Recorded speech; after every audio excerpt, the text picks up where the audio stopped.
Welcome back, everybody. It is 1:15 on September 4th.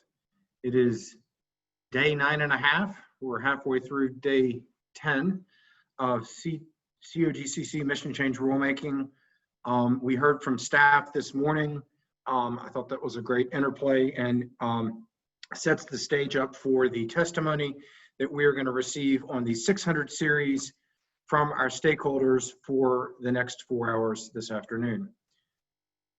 So with that, Ms. Larson, Hearings Officer Larson, is it accurate that we have the industry panel first?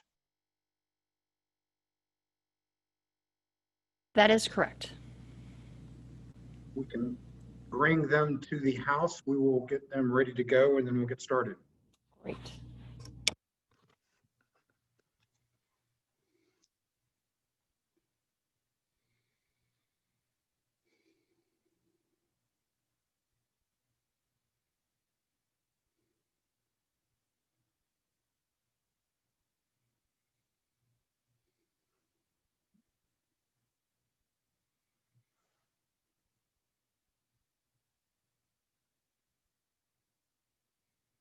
Good afternoon, folks. Who is going to lead off for us this afternoon? I am, Chair Robbins. Thank you, Mr. Matthews. I look forward to hearing from you and your witnesses. Thank you very much. I think you have the floor. Good morning, Mark Matthews, outside counsel for Colorado Oil and Gas Association. I would like to first express our appreciation for allowing industry to make a presentation in the 600 series. I also very much want to thank COGCC staff for working closely with all stakeholders during the past several months through several revisions of the 600 series. Partly because of that collaborative process, industry is now in a position to support in large part the current version of the 600 series. We do request, however, that a couple of changes be considered. These proposed changes will be discussed by our witnesses this afternoon. We have two panels of witnesses who will provide testimony. First, Rusty Frischmuth of High Point Resources and Mo Montoya at Noble will discuss certain remaining issues with the draft rules. Mr. Frischmuth will discuss the need for additional clarity as to which portions of the 600 series will require retrofitting of equipment and which portions won't, an issue we've already heard some discussion over. Mr. Montoya will then address Draft Rule 615 on groundwater testing and Draft Rule 609 on tank vessel inspections. We will then shift gears with our second panel to discuss air modeling and sampling results taken by CDPHE, local governments, and operators over the past several years, and how this data does not support the need for greater setbacks. Ms. Uni Blake will first discuss the significant shortcomings of the scientific studies relied upon by certain parties in support of their calls for setbacks of greater distance. And then Ms. Tammy McMullen, the former state toxicologist for Colorado, will testify regarding the 2019 CDPHE modeling study discussed by Dr. Richardson yesterday, as well as the results of several comprehensive studies of air sampling in the vicinity of oil and gas operations undertaken during the past several years. Ms. McMullen will conclude that data collected over the past decade have consistently shown that volatile organic compounds, or VOCs, including benzene, from oil and gas operations are well below both short and long-term health guidance values and pose no significant risk. Finally, Ms. Angela Zivkovich of Occidental Petroleum will testify as to the current air monitoring practices of Noble, PDC, and Oxy, and also discuss the results of these companies' extensive air sampling data. Thank you. Let me turn it over to Mr. Frischmuth. Thanks, Mark. I'll go ahead and share my screen.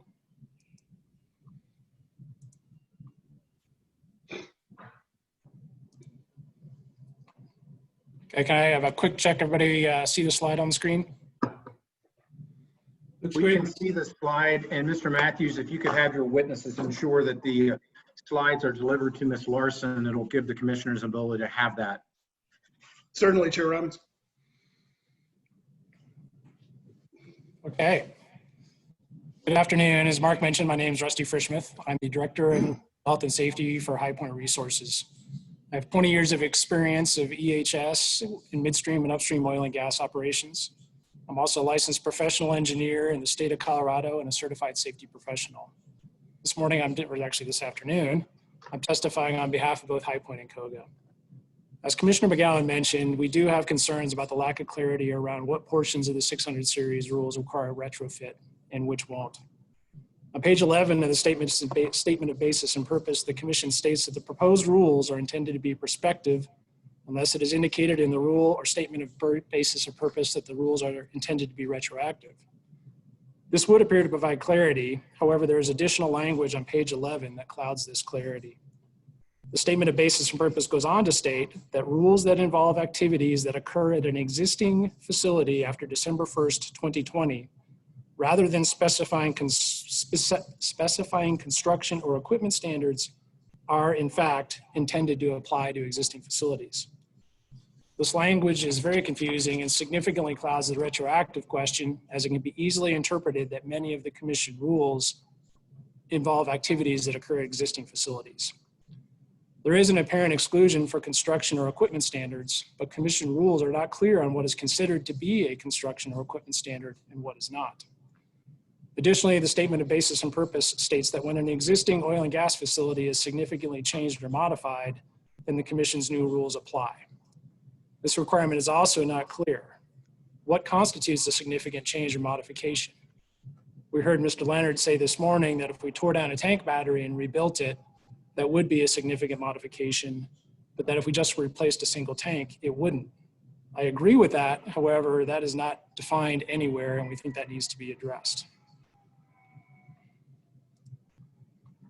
As a suggested fix, we're providing the language shown here on this slide, which we'll provide to you following our testimony, and I won't belabor the point and read it. We'll send it over to you here as soon as we're done. Moving on to Rule 608A10, we do appreciate the changes that were made in the most recent red line regarding tank back pressure. However, the remaining proposed changes still contain areas of ambiguity and redundancy that must be addressed by this Commission. There is now a requirement in 608A10C that operators must maintain and periodically test tank seals. The requirement to maintain tank seals is redundant with CDPHE's air quality regulations. It's unnecessary and it should be removed from this rule. Second, the requirement to test tank seals lacks clarity. Do operators need to remove seals and bench test them? Do we need to artificially pressurize our tanks to conduct this testing? These are all areas that are thoroughly and strictly regulated by the CDPHE. And rather than introduce unclear duplicative requirements, this Commission should remove these requirements in their entirety. I will now hand our testimony off to Mr. Montoya.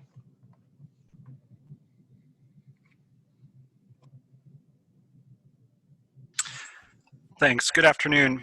My name is Mosiah Montoya, and I'm the Regulatory Manager for Noble Energy in Denver, where I oversee Noble's U.S. onshore regulatory programs, including Colorado's program. I'm testifying today on proposed Rule 609, which governs inspection frequency for ASTs and pressure vessels, and Rule 615 on groundwater baseline sampling and monitoring. First, I'd like to thank the Commission for the revisions to Rule 609 and the language presented this morning. These changes provide a workable process for out-of-service tanks, maintaining public and field personnel safety. Noble supports these changes to Rule 609. Noble also generally supports the proposed changes to Rule 615, with one exception, the subsequent 5-year interval sampling over the life of a well. We believe this is unnecessary, and other Commission rules adequately ensure wellbore integrity and groundwater protection. At the outset, I'd like to say Noble is committed to establishing a baseline water sample and protecting groundwater quality. We have already heard from staff the lengths that operators go through to protect groundwater in their drilling, frac, and production activities. We, however, support the current practice for baseline water sampling. Under the draft rules, there is an additional requirement to collect samples every 5 years over the life of the well. The current baseline sampling identifies the current state of the water source, and subsequent sampling, we believe, is suitable to identify if oil and gas activity has introduced contaminants. There would be the additional effort of adding 6+ sampling events per well or pad, assuming that 30-year well life. We feel confident saying contamination is not a widespread issue because we've been involved in Colorado Water Watch along with the COGCC and the Department of Natural Resources. The Water Watch team from CSU published additional studies branching off the work we did with them. In one study, they stated that greater than 95% of all methane found in groundwater was classified as having microbial or natural origin. We also regularly MIT shut in and temporarily abandon wells to ensure wellbore integrity. That is to say, we're regularly checking to ensure that our well construction is adequate to protect groundwater. Under the new wellbore integrity rules, we'll also monitor braidhead pressure monthly on every well that is producing shut-in or TA'd. All of these measures ensure that our wellbores are protective and there's no issue to groundwater. The additional sampling would create an additional burden to landowners because operators would seek to access water wells every 5 years, or more if there's adjacent wells or adjacent operators. Many landowners at this time elect not to consent to testing. Wells could be overlapping between operators and would have to be tested multiple times. We believe this effort is all going to be done without a measurable benefit to groundwater. Lastly, I'd like to reiterate that Noble is committed to investigating and trying to determine any perceived case of water contamination by our operations. As Coloradans, we too are concerned with preserving this precious resource, and we live by our commitment of no harm to people, the environment, or the communities where we operate. Thank you. Chair Robbins, that concludes our first panel. Would you like to have questions now of those two witnesses, or should we move on to the second panel? Since the topics are fairly disparate, maybe it would make sense to pause your time and see if there are questions from commissioners at this point, unless 3 commissioners do thumbs down to me. So, Ms. Larson, if you could pause the timer. Do we have questions for either of these 2 witnesses on these topics?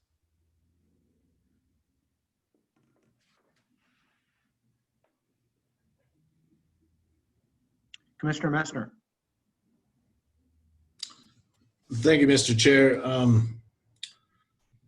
Maybe it's an appropriate time to see if AAG Minor would be willing to maybe clear up what has been indicated as a confusion in the statement of basis and purpose around existing facility language. AAG Minor, do you desire to respond now, or do you want to think about it and get back to us later in staff's closing? It's your call. Mr. Chair, I can provide perhaps a preliminary response now, but certainly it could be useful for staff to hear from other parties or even perhaps have an opportunity to speak offline with the industry parties.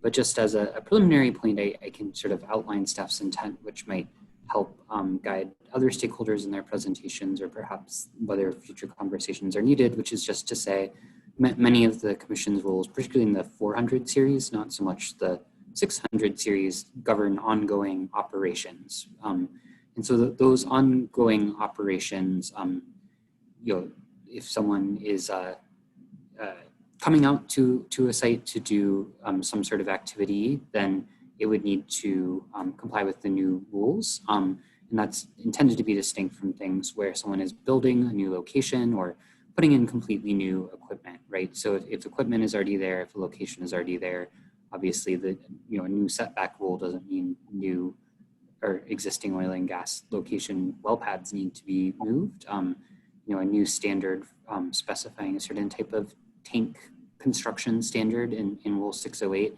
doesn't mean that every tank that already exists in the state has to be replaced. However, if there is an ongoing operational thing, people have been something like weeds and trash, right? Like those weeds and trash continue to be there all the time in Rule 606. And so sites do need to comply with the changes that have been made to the weeds and trash standard on an ongoing basis. So I hope that that sort of helps clarify a bit. Thank you, AAG Minor, for providing sort of a high-level clarification on that point. And as is the case, I would encourage you to speak with stakeholders about the issue. We look forward to hearing from other stakeholders on these issues as well. Commissioner Messner, did you have any follow-up? Seeing none. Other questions for this panel?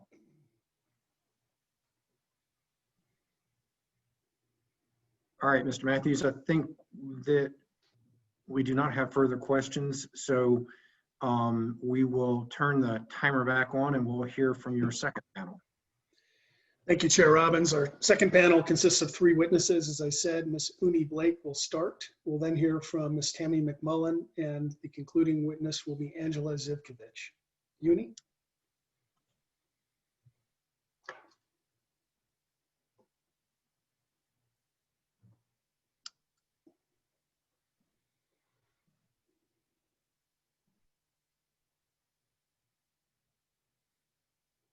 Ms. Blake, you're still muted.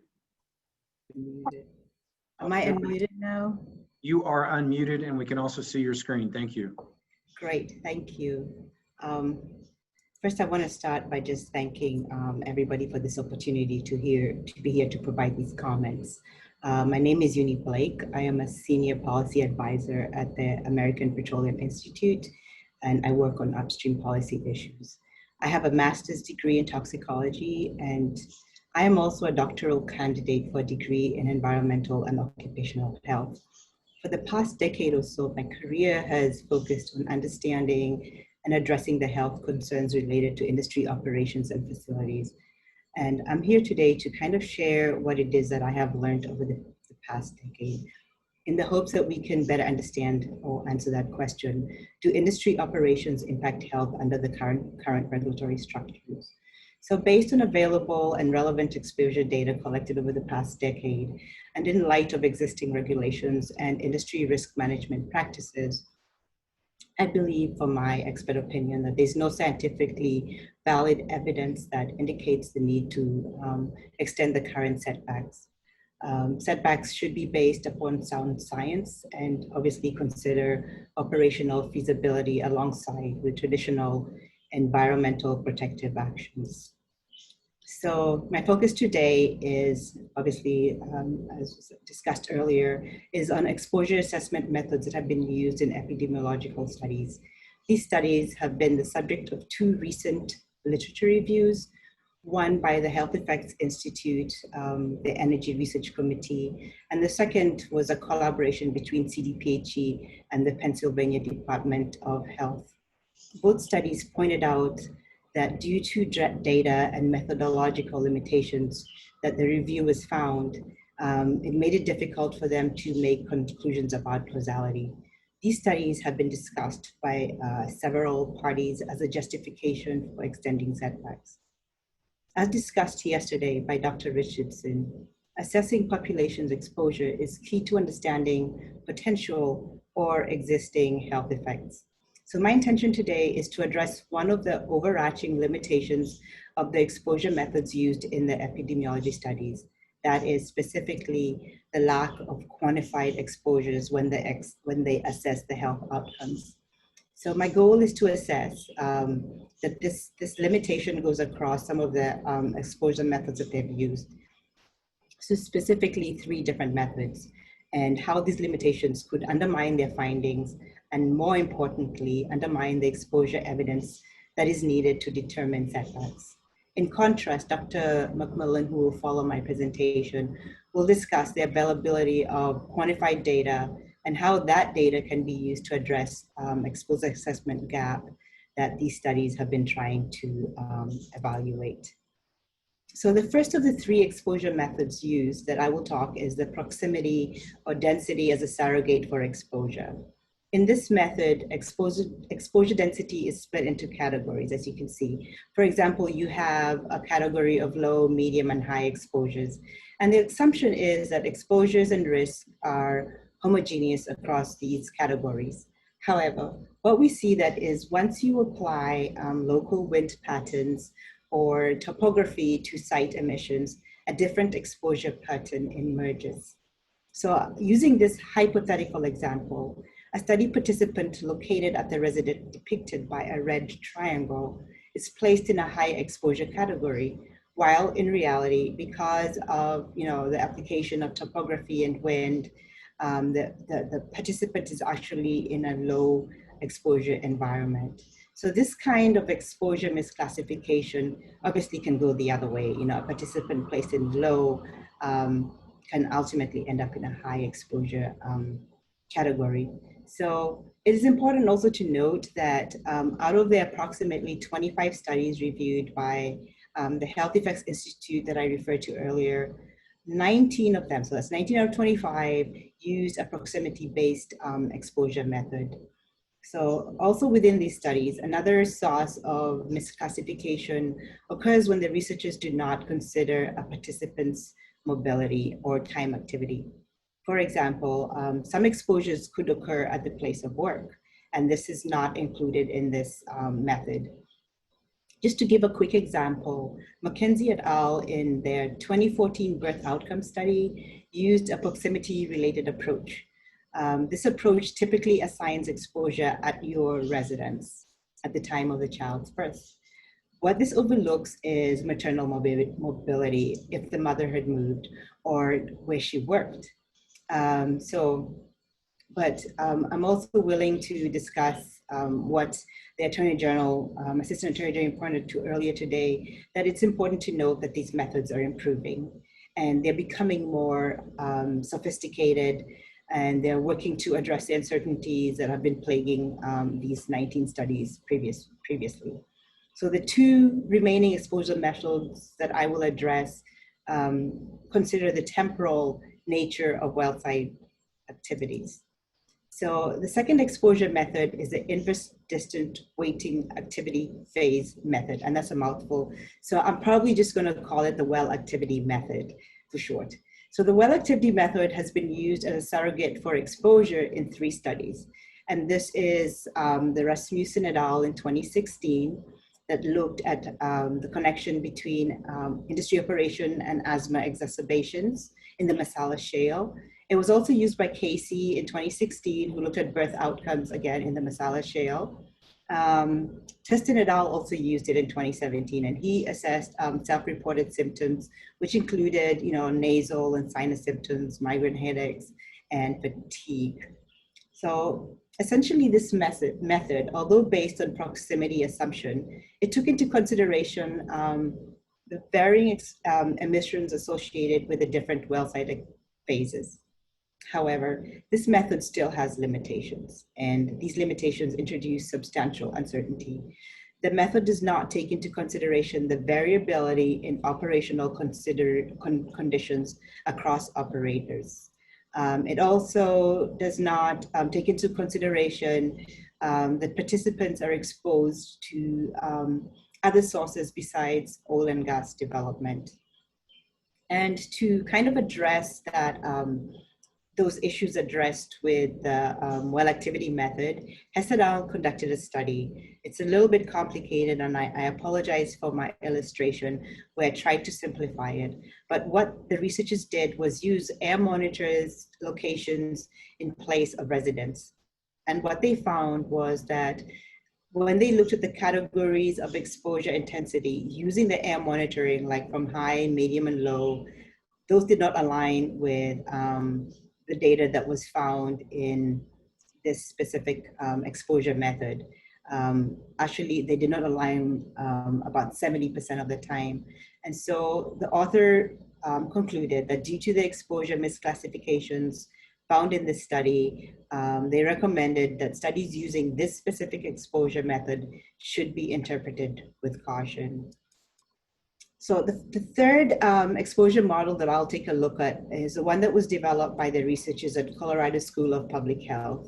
And we appreciate all the work that they've done in helping focus the research area around where we need to put our efforts. So this specific model was used in 2019 by studies conducted here in Colorado. One of the studies evaluated associations between the industry operations and cardiovascular diseases. And the second study evaluated association between industry operations and congenital heart defects. So this model retrospectively predicts exposures that can be used to assess health outcomes that occurred in the past.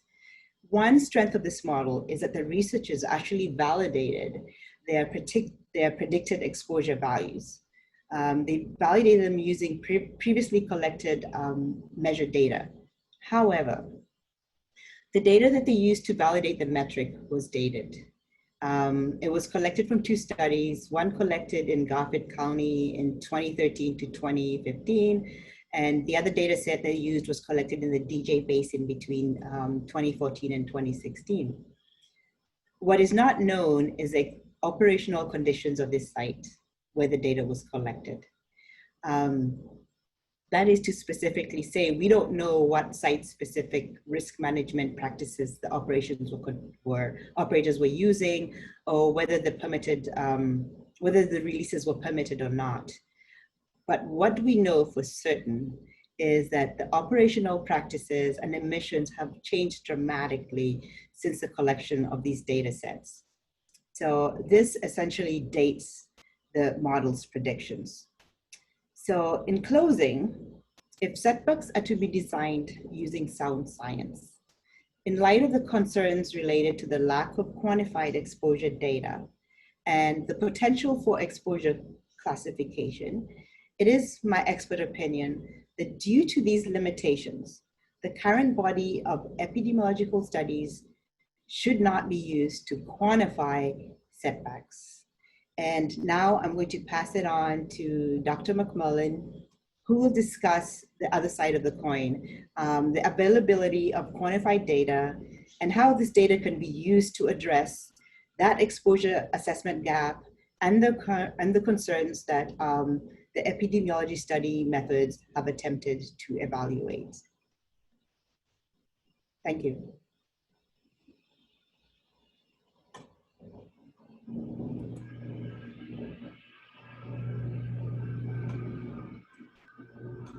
Thank you, Ms. McMullen, or Dr. McMullen, your screen sharing, we can see it.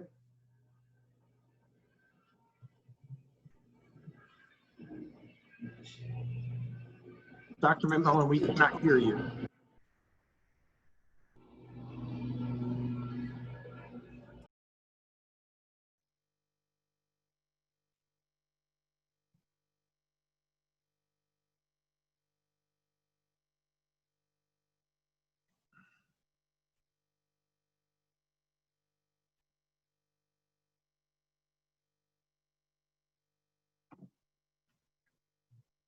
Ms. Larson, let's turn the time off until we can get Dr. McMullen up and fully running.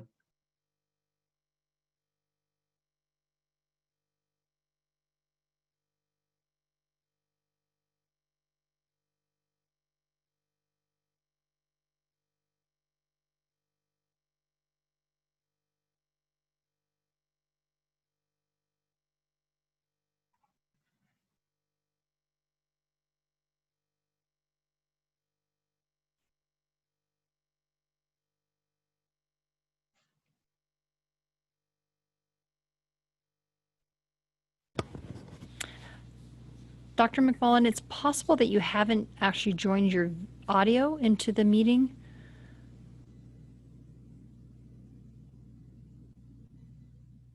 Ms. Larson, would it be an option for her to zoom out and then zoom back in, maybe?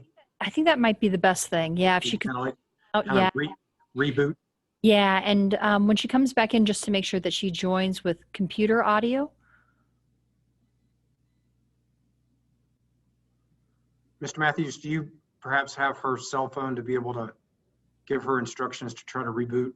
I will, Chair Robbins, and perhaps in the interim, we could have our third witness go, Angela Zivkovich, just to keep the trains moving. That would be fine. Thank you for being nimble.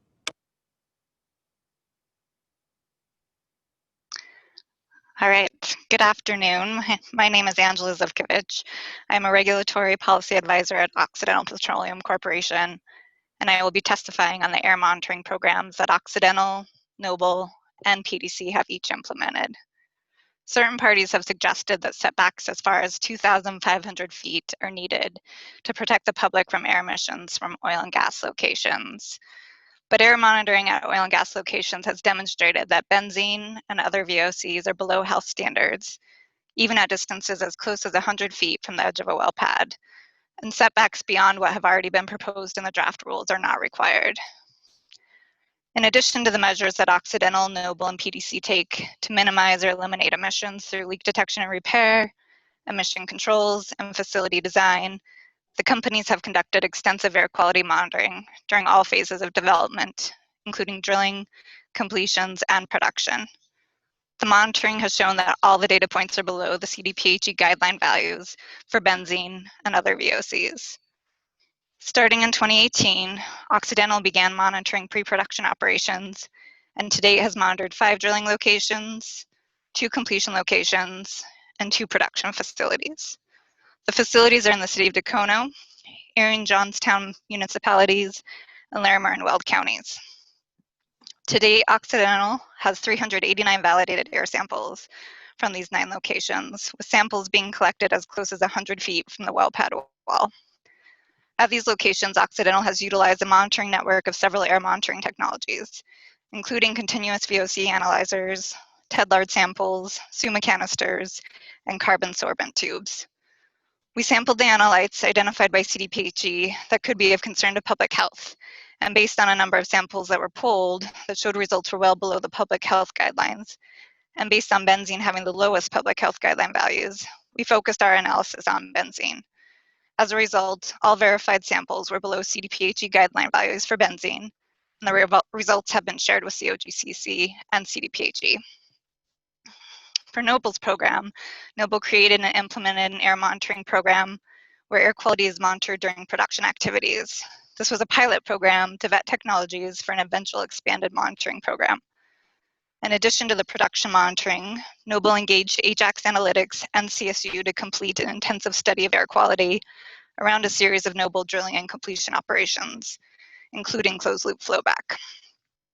Multiple air monitoring technologies were used to measure and characterize certain VOC emissions during each operation from 500 to 1,000 feet of the center of the well pads, which is between 100 and 700 feet from the edge of the well pad. During the 7-week study, over 1 million data points were collected from 99 monitors surrounding 5 different pre-production locations. All of the verified samples were below CDPHE guideline values for benzene. For PDC's monitoring program, they engaged CTEH to conduct an extensive air monitoring study at 2 well pads in Weld County. Over 100 discrete air samples and 1,800 real-time air measurements were collected between 174 and 622 feet from the source areas on the well pads. The samples showed concentrations of benzene and other VOCs were well below health guideline values during each different operational phase, including flowback. In summary, all verified samples from the 3 programs collected from 100 feet to 1,000 feet from well facilities from Occidental, Noble, and PDC's extensive air monitoring programs that cover all phases of operations are below the CDPHE guideline values for benzene and other VOCs. That concludes my testimony. Thank you for that testimony. Mr. Matthews, do you want to see if we've got Dr. McMullen back? Yes, hopefully we've been nimble, and hopefully Ms. Larson has done her magic. Yes, we are unmuting Ms. McMullen right now, and she should be ready to speak. Hello, can you hear me now? We can. Oh, fantastic. Thank you for unmuting me. I had a computer speaker problem, so I haven't been able to use the computer as well as I would have liked. So thank you. Okay. Do you want to share your screen? Yeah. Yep. Can you see that? We can. Thank you. Okay, great. All right, well, thank you for being adaptable. I appreciate that. So today I'm going to follow up both on what Angela and Uni have spoken about. I'm going to share with you today primarily all of the data that's been collected, both what Dr. Richardson had spoken about yesterday and also additional data that we have collected, both myself at CTH while I've been here, along with oil and gas operators and CDPHE and local governments over the last several years, and I'd like to present that to you today. I'd first like to just share about myself. My name is Dr. Tammy McMullen. I have a PhD in toxicology, and I've spent the past 15 years of my career conducting fundamental research that informs regulatory toxicology and health risk assessment to safeguard worker and public health. I was hired by CDPHE in 2015 to start the oil and gas health program, and at that time I was charged with applying scientific data to best protect against adverse health impacts to Coloradoans living near oil and gas well pads. Along with several other scientists there at CDPHE, we rigorously reviewed all available information at that time, including many of the studies that are cited in this rulemaking, and helped to develop and oversee also the CDPHE modeling study. In addition, I have personally conducted several hundred hours of air sampling studies, both on well pads and around them in surrounding communities over the past 5 years. Thus, I believe I'm expertly familiar with many of these studies that I'm going to talk to you about today. First off, as Junie had just presented on some of the main uncertainties regarding the current epidemiological studies that by themselves really cannot determine causal relationships between exposures to oil and gas and specific health effects. So the goal of my presentation to you as commissioners is to bridge that gap between the association drawn from some epidemiological studies to causation based upon realistic estimates of exposure. I'll present to you an overview of the extensive body of air sampling data of oil and gas related chemicals from well pads, which also includes many studies reported by CDPHE and my report that I compiled, benzene measurements, multiple recent studies. Overall, in my assessment of all of the weight of evidence from all of these air studies, my expert conclusion is that there's no credible causal evidence that current setback distances need to be extended in order to minimize adverse health impacts. And I'll share with you the following reasons why. So first off, I want to talk to you about the 2017 CDPHE report. And as Dr. Richardson had spoken to yesterday, at that time at the agency, we conducted a comprehensive review of the epidemiological literature, but also in addition to that, we reviewed all of the existing air monitoring data collected in Colorado in oil and gas areas, going back all the way to 2008. So as part of this review, we compiled and analyzed over 10,000 air samples of over 50 different oil and gas related VOCs between distances of 350 all the way up to 3,700 feet from various well pads. But there were three important findings from this screening level risk assessment. One, that air concentrations of all of these VOCs were below short and long-term health guideline values for both non-cancer, short and long-term health risk, and no increased cancer risk from benzene. Second, that most of the oil and gas related VOCs really have negligible risk for health impacts, and that benzene of all of these VOCs is the main contributor to most of the potential for health risk. And third, we also realized that there was relatively high level of uncertainty in the representativeness of the data at that time to characterize acute, like I said, short-term exposures and specific phases of development, which is something that as COGC and CDPHE wanted to understand more fully. So then moving forward with the modeling study that was released last fall. So at the time of the release of our study in 2017, I was also participating in developing the scope of work for the 2019 modeling study. Based upon our knowledge of the limitations of the current air data at that time and the need for COGCC at that time to have more data so that they can make informed science-based decisions, the modeling study was particularly intended to be used as a screening exercise. We used conservative assumptions to generate results in order to try to reduce the uncertainty about what we knew with potential exposures and health risks to people. As Dr. Richardson spoke yesterday, this study identified a small subset of VOCs that might exceed particularly acute guideline levels under rare, worst case weather conditions and other types of conditions, primarily during one type of operation of flowback. Based on my experience, however, with observing and collecting data at these operations over the past 5 years, particularly my experience over the last year and a half since I've been with CTH, firsthand, I'd like to say that I've collected thousands of measurements of VOCs on these well pads during all phases of operation, including flowback. I think there are a few very key issues with the modeling study that I think limit its utility for informing setback rulemaking. First, the modeling studies are based on available information at that time that we had regarding rates of emissions from oil and gas operations. And those data were collected between 2014 to 2016. But based on my experience, I know well that that is not the context of the 2019 and 2020 operational norms. In addition, many conservative assumptions were used for the reasons of developing a screening approach. But one of the most important pieces was that it used 3-minute emission data collected by Colorado State University in order to model 1-hour continuous emissions.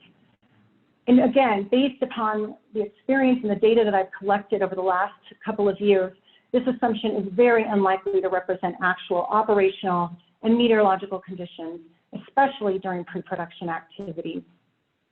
And then third, in order to generalize the model applicability, the study estimated risk for hypothetical people and hypothetical well pads rather than individual actual well pads. And as the authors had even stated at the conclusion of this, is that what was really needed were site-specific modeling, particularly for acute exposures with a limited set of VOCs, primarily benzene, and a focus on site-specific information, especially around flowback. So with that, in response to these data needs and with the Senate Bill 181, these data needs pointed out to us from the earlier studies that oil and gas operators, both Colorado Department of Public Health and Environment, the oil and gas program with their mobile monitoring lab, and multiple local governments, Garfield County, Erie, Broomfield, have all collected a large body of data, of real-world actual data over the last 3 years. Along with several other scientists at CTH, I've even compiled and analyzed these data and collected a large majority of the data that I'm going to show you today. And I've analyzed these data and wrote the report summarizing my findings attached to this testimony as Exhibit 2. These samples represent over 20 different well pads, a wide range of current best management practices, both on the Front Range and on the Western Slope, distances right up to the fence line, all the way out to surrounding communities almost a mile from specified well pads. So I'm going to show you just a portion of what I have in the report and what could also be found in the variety of the various reports that I referenced in this summary study. In this evaluation, I focus on benzene because it's well established to be the primary compound that is the main contributor to risk, and that's been established in multiple studies over the past several years. So in total, I located over 6,000 measurements of benzene that have been collected since 2017 only. Data were collected for all operational phases, mainly during pre-production activities. As Dr. Richardson also shared with you yesterday, and I highlighted today, many of these studies indicated that acute health impacts during flowback is the exposure scenario of greatest concern. Many of these studies were conducted by my team at CTH, and we specifically designed these studies to generate high-resolution data with short periods of time to directly inform this question around acute health risk. In fact, we even did studies like, for example, initially during turn-on of these wells during flowback, and these are all represented right here in this slide. Just in this slide, we see that over 2,000 air samples have been collected during flowback, shown here. What I show in the x-axis is distance from the center of the well pad. Many of these dots here within 500 feet are actually right at fence line, and this is the concentration of benzene. So my review of these data focused on the acute health effects of benzene by comparing benzene measurements to the acute guideline value of 9 part per billion, which is used by CDPHE. The compilation of this study shows that over 99.9% of all benzene measurements that have been collected have been below these acute health guideline values.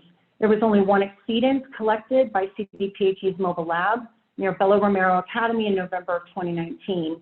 It's important to remember that this value, as was spoken yesterday, represents a single 45-minute sample duration, where the acute guideline value of 9 part per million represents an acceptable continuous exposure duration up to 14 days.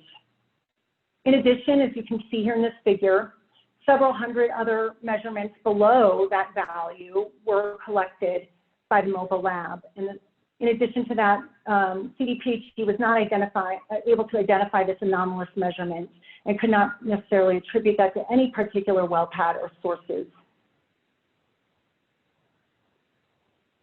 As Dr. Richardson conveyed yesterday, CDPHE also concluded that exposure to VOCs measured in the air near Belo Romero Academy are not expected to harm the health of nearby residents and school children.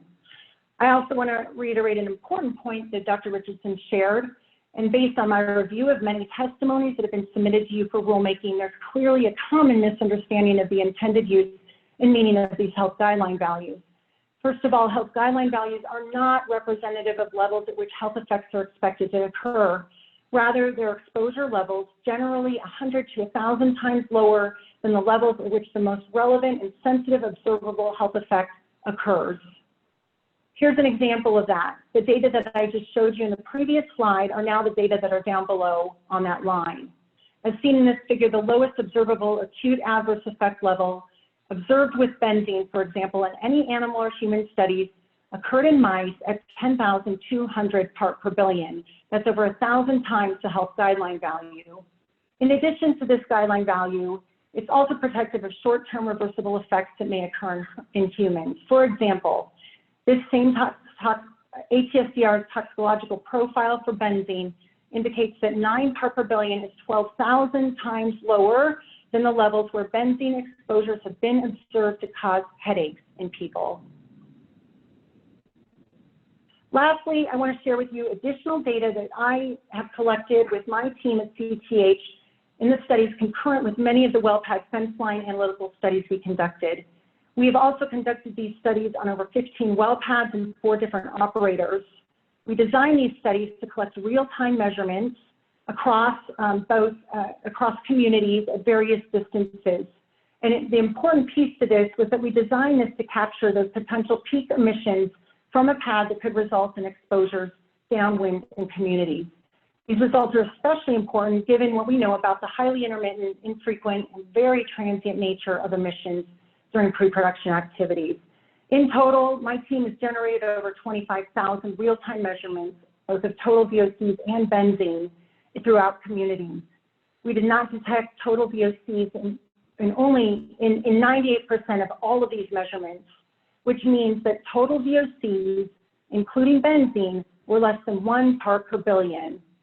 In addition, at any time that we detected total VOCs, we have never once detected benzene. So an example of this data that we've collected is this map that shows the measurements, and they are overlaid with one another because we'll often go to similar locations to get time course data. This map shows measurements we collected near the vetting well pad and Belo Romero Academy in response to the mobile lab exceedance. These green dots represent over 2,500 real-time measurements of VOCs and benzene. And during this particular study, at no time did we detect even any total VOCs down to 1 part per billion, let alone benzene during that entire investigation.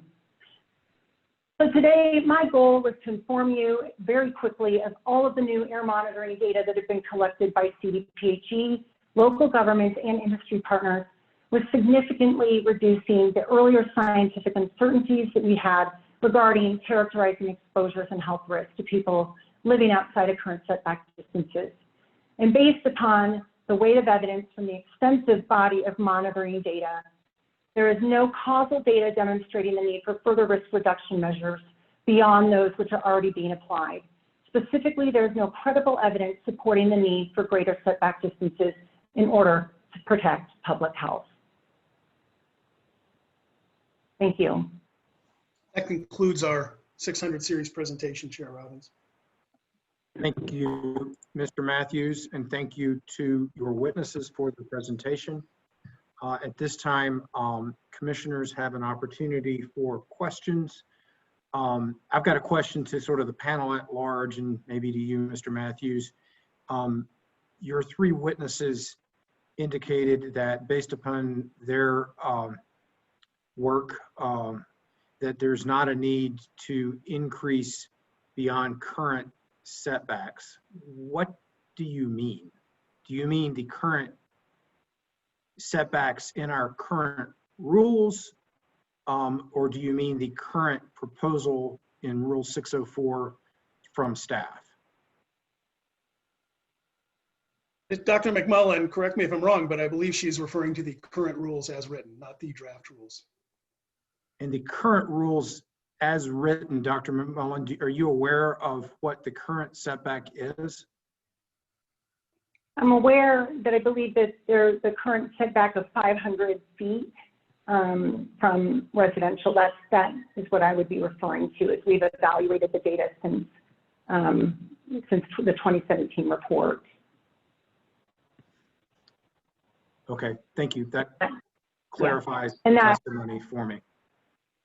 yes, and Director Robbins, my statement with that is based upon the extensive amount of air sampling data that I've just shown you that does not show exceedances even at those distances.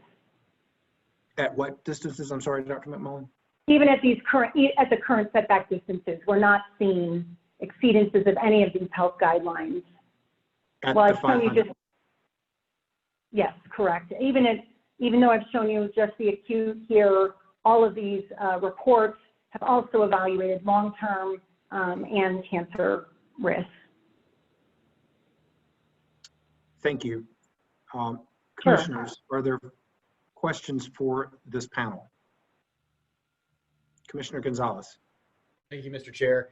There was a couple times it was mentioned about the CPHE, about the study's data set taking samples between 2014 and 2016, and new technology being employed, current operational technology being employed in today's operational standards.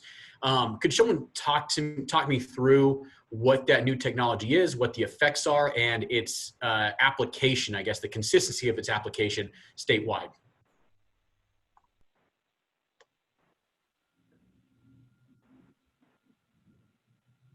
Ms. McMullen? Sure, I think it might be appropriate that maybe an operator could talk about the exact differences since I'm not a technology expert, but I have been, well, probably since 2015, I have been on operating well pads, and there's been significant differences with respect to emission controls, primarily during flowback operations. I would probably not do justice to speak to the exact controls, but I'm sure that there's operators that could. For example, many of the pre-production operations and best management practices on the well pads that I've been on have almost really completely eliminated even what we would consider as traditional flowback at the time of what that 2014 and 2016 study was evaluating. If I may, Commissioner Gonzalez, I believe Mr. Frischmuth or Mr. Montoya can probably answer that more completely. Sure, thank you. Hi, this is Angela. I can also speak to that. First, I'll start with the flowback. So there are the EPA new source performance standards for Quad OA, and there was a new version that was finalized in 2016.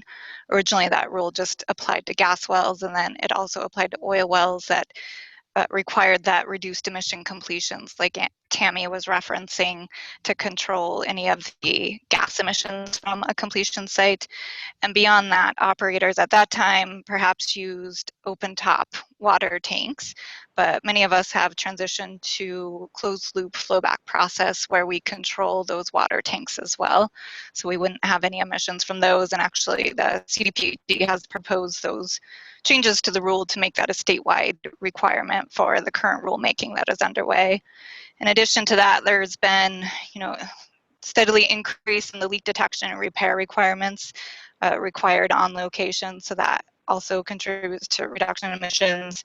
I believe many operators have increased the use of instrument air for pneumatic controllers and pneumatic pumps. So there's been a number of efforts underway, as well as, for drill rig engines or completion engines, there are higher tier engines that are more widely available that operators implement. Thank you for that, Angela. I would also, this is Tammy. I would just also state that the data that you're seeing here reflects those current operations, is what she's talked about with respect to those best management practices that were in place at the time of this, especially the data that we've collected at CTH. Mr. Chair. Dr. McMullen, could you stop sharing your screen? That way I can see people better. And then Commissioner Gonzalez, follow up. Sure. Yeah. So what I'm getting at, or what I'm trying to understand here, is that the components of a emission measurement are at 2 points, right? It's at the receptor point and at the source point. And I'm not a scientist, so this is just my layman's understanding of it.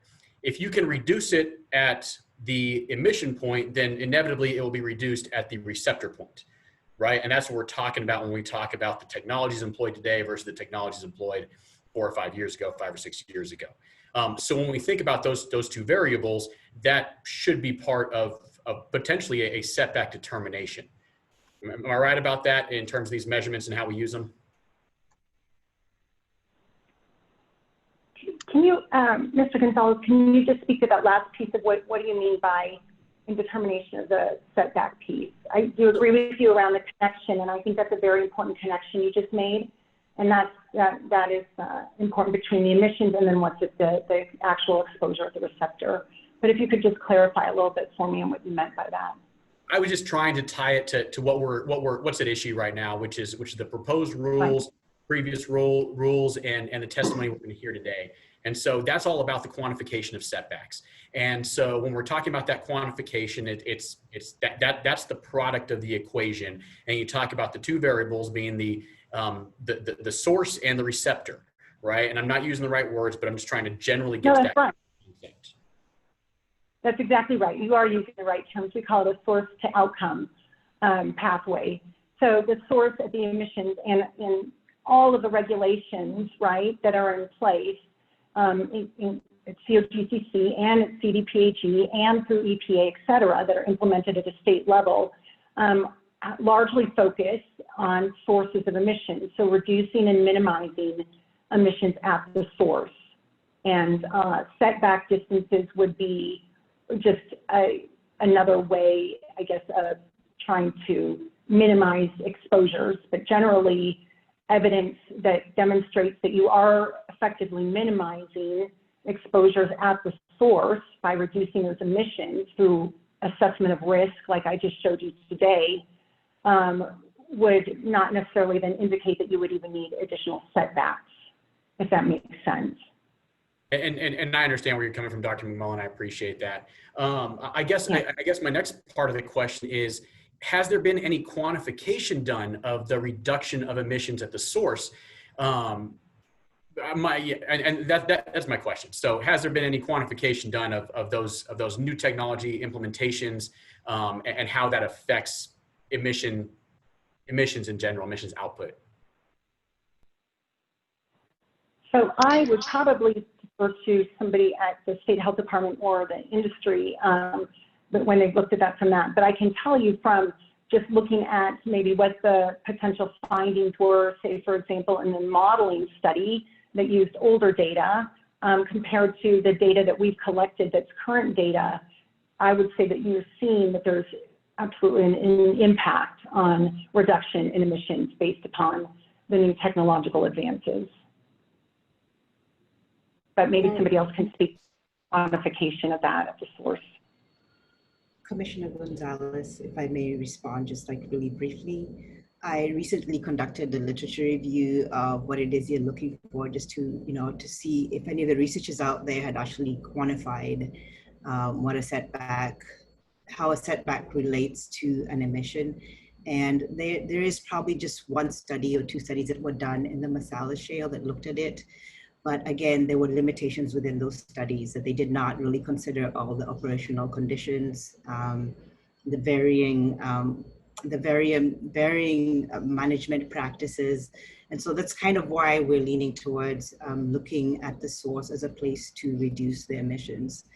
And just to add on to what Tammy said about the source to outcome continuum, is there are indicators along that continuum where we collect information to kind of verify or validate if the mitigation effects are working. So the data that Tammy has that she's collected within 500 feet kind of represent what how successful the regulatory structure is working to minimize the atmospheric concentrations of the emissions at a particular location. Thank you, Ms. Blake. I appreciate that. Further I'll follow-up, add to that as well. I just wanted to note that there is the greenhouse gas reporting program that looks at it nationwide, but they did change the emission factors for reduced emission completion, so it's quantified there. For Colorado specific, I'm sure we could go back to look at what our sites, the footprint of our sites 4 years ago versus now. I don't have that number in front of me, but CDPHE is undertaking an emission inventory effort that is going to quantify all of our locations from a comprehensive number of sources that will be available in 2021. Thank you for that. And there was a mention kind of about some of these new, some of the new rules that are being implemented, the operational rules having an additional effect on emissions by requiring a lot of these practices statewide, so all operators will be operating underneath them or under them. Is there any way to comment on how that may or may not affect, and maybe to what extent, emissions here across the state, emissions from the well sites? That might be a better question for CDPHE. I think they might have done some estimates for the rulemaking they have underway now. I haven't looked at it specifically for Occidental.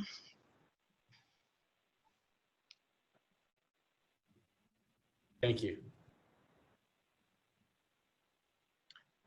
Other questions for this panel from commissioners?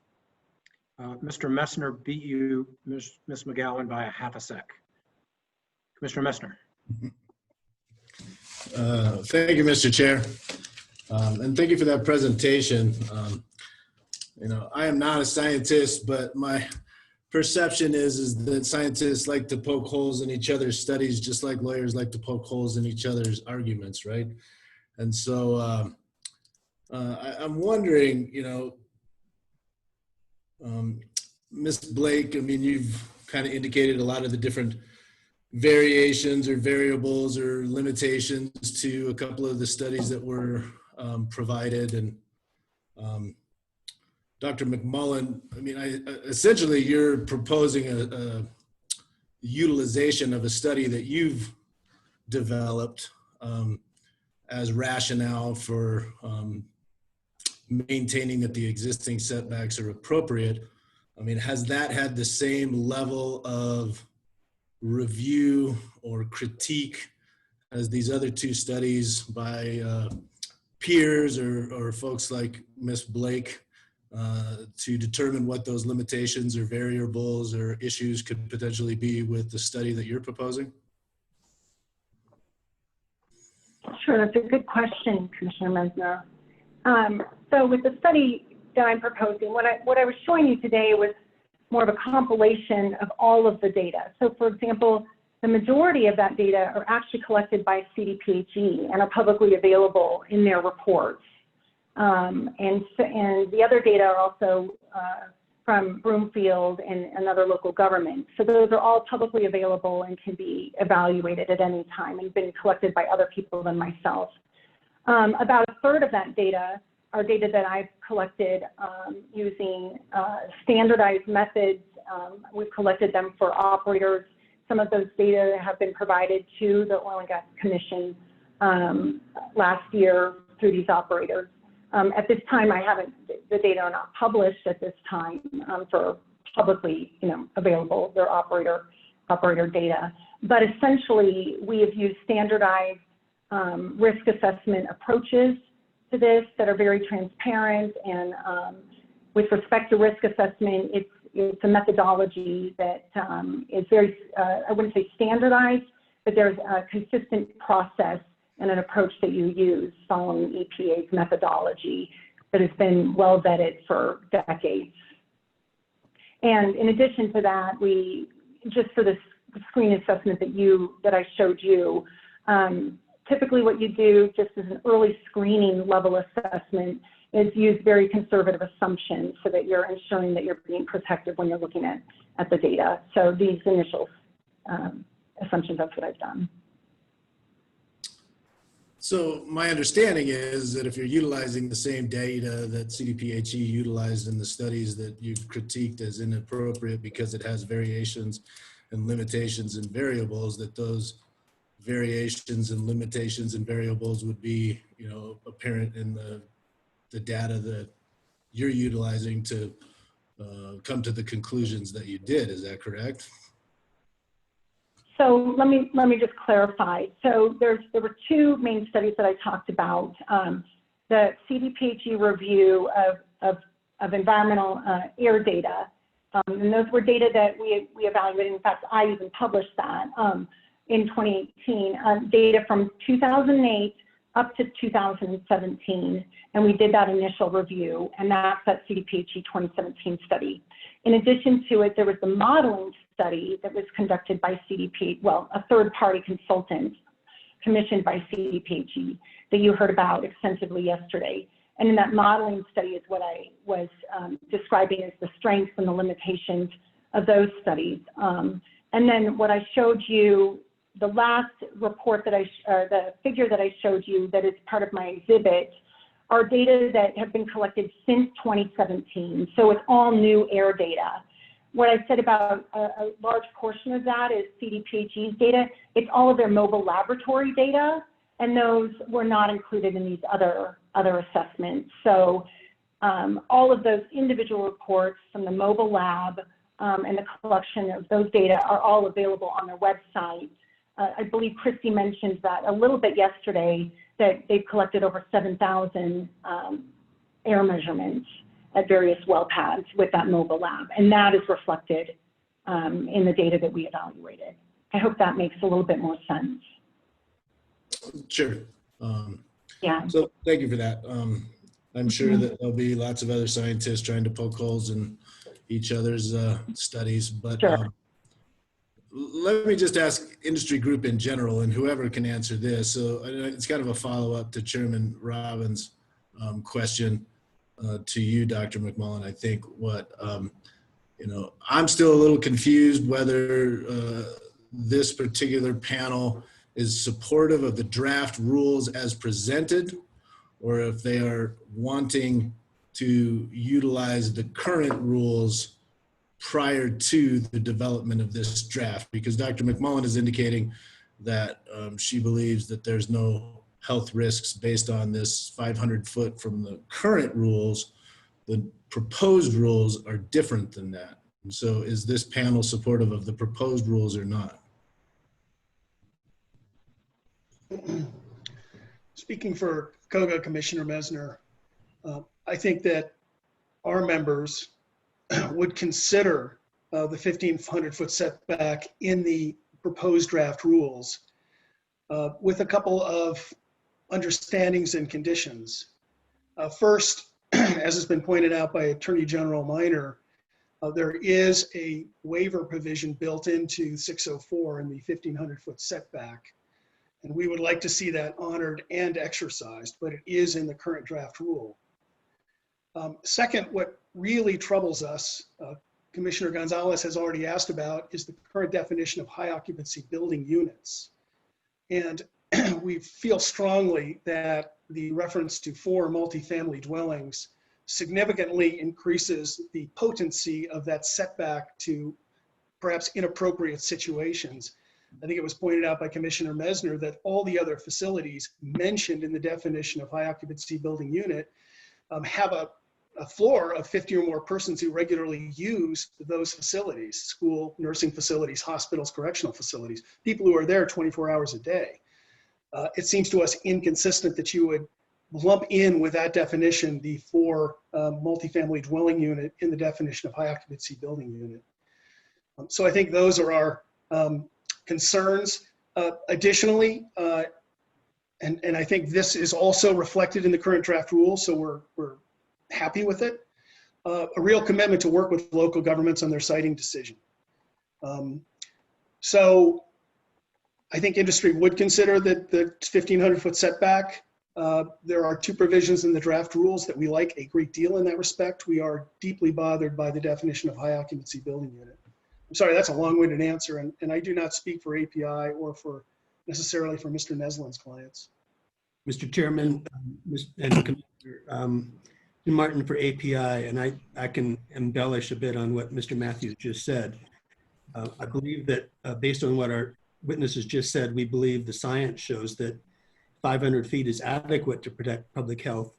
The proposed setbacks that are in the proposed rules, I guess, would build in an even greater level of protection. So if the commission were to adopt that more stringent standard, if I might put it that way, then API believes it's imperative to provide that clear mechanism where the commission can authorize a different setback in appropriate circumstances.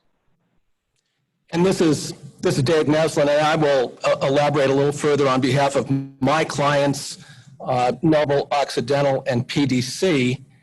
And as Mr.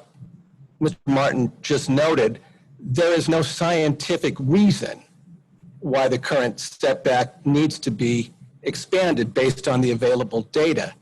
If it is, then again, there needs to be a clear and achievable waiver process so that the distance can be tailored to the circumstances as appropriate. In addition, as I think Mr. Matthews noted, there should be some modification to the definition of high occupancy building unit, which is currently set too low at 4 units.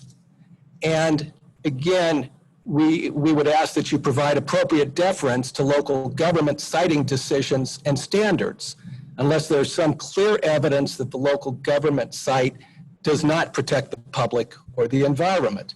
And so we support further changes to the 300 series rules to better align the state and local land use process so that conflicts don't arise in practice. Thank you. To the 3 lawyers who just answered that question, I have a follow-up question. With regard to the clear waiver language, there is waiver language in 604 C1 and 2, or C2, I think it is, which is the 1,500. Is that waiver language not, in your opinion, clear enough? And for the world, the waiver language is that the 1,500 foot could be waived and a operation approved if the commission, after hearing, has developed conditions of approval that protect and minimize adverse impacts to public health, safety, welfare, the environment, wildlife, resources. Mr. Martin, you're on mute. I'm sure what you're saying is something we want to hear. I was unusually eloquent, and now I've forgotten everything I was going to say. Mr. Chairman, I think that language is something that API can support and that we're interested in, concerned about retaining that language. This is Dave Neslin, and I think we agree with the concept that seems to be expressed in that language. We might suggest some additional tailoring of the language to make it clear that because we're really not talking about a health issue here, at most I think we're talking about potential nuisance effects. Again, there should be some flexibility in the application of the 1,500 feet and the distance in this kind of scenario. And a modification of the 1,500 foot distance in our mind should not be an exceptional or rare circumstance. It should be appropriate where the circumstances indicate that it's appropriate and that the public and the environment are being protected by conditions of approval or otherwise. Again, I view that as wordsmithing and not a change to the concept that sets forth. Thank you, Mr. Neslin. Mr. Matthews, did you want to weigh in on behalf of COGA? Just that I do agree with Mr. Neslin there, that I think with some relatively minor changes reflecting that we are talking about nuisance rather than environmental impacts. And this should not be a truly exceptional situation, that I think that waiver provision could be acceptable. Thank you. I may have usurped your further questions, Mr. Messner. I apologize for that. Did you have anything further? No, I'm good. Thank you. Other questions for the panel? Commissioner McGowan, that's right. You were a half second behind Mr. Messner. The floor is yours. Thank you, and thanks for everyone for their testimony today. So actually, Mr. Neslin, I think, gave me a great segue into what I wanted to ask before, which was, we're supposed to be looking at public health, environment, welfare, safety, and I appreciate that we're kind of pinpointing in on air emissions, but I do think that there is that important nuisance component, so the noise, the odor, the light, and I'm wondering if anyone on the panel has considered any studies of how those various components affect people and their quality of life, and quite honestly, an effect on your health if those things are pervasive. I could go ahead and speak to that, Commissioner McGowan. This is Tammy. So there are studies that have evaluated that, and you'll probably hear about some of those in various testimonies today. Typically what we call those are non-chemical stressors. So it goes back to a portion of like, this could be considered cumulative impacts. So you look at non-chemical and chemical stressors, and those are also important to people's health, absolutely, to manage those through a risk management process. I would contest that what the COGCC is doing through your objective criteria, I think is a really great step forward in assessing those individual non-chemical stressors. And once you minimize the impacts of those individually, then you're really reducing any additional cumulative risk that would happen from that. And that's why I've spent today focusing on the chemical impact piece of it, because I think that you have a great program there with your objective criteria and working with individual operators on site-specific basis to ensure that all of those non-chemical stressors are minimized. Thank you, Ms. McMullen. Did anyone else want to answer or provide additional answer to that question? Otherwise, Ms. McGowan, the floor is still yours. Thank you, Mr. Chair. And then I don't know if this is a question or an observation. I realize that the studies to date have many limitations, but to Christy's point yesterday, sorry, I'm calling her Christy, unless we put mice or some other type of animal or person into a very controlled environment, because of the nature of oil and gas and because of the nature of human beings and where we live and how we live and the habits that we have, any study is going to have its limitations, and it's going to be difficult for us to maybe show causation versus correlation.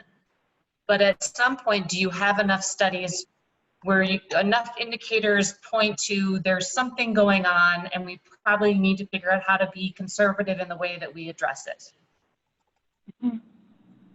It's a great question. And so you're absolutely right. Inherent within any scientific process, and this goes back to Commissioner Messner's comment, there will always be certain limitations of specific studies and certain strengths. And there's always going to be some level of uncertainty.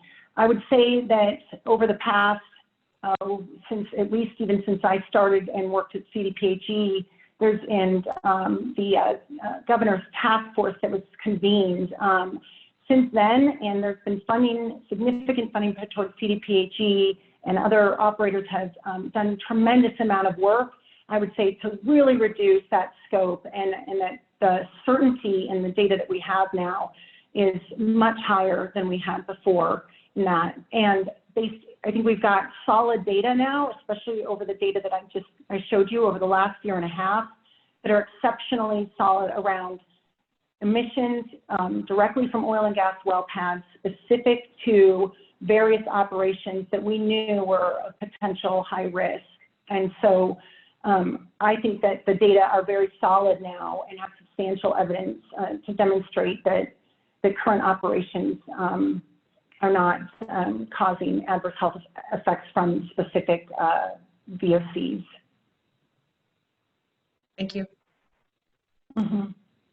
Ms. Blake, did you have an answer here as well? Yeah, Joe, I was just going to add on to what Dr. McMullen said. It's a part of reducing uncertainty is just honing in on, honing in on that answer that we're looking for. And so while it may come across that we are criticizing, this body of literature, all we're trying to get to is a scientific body that supports the changes that are being requested.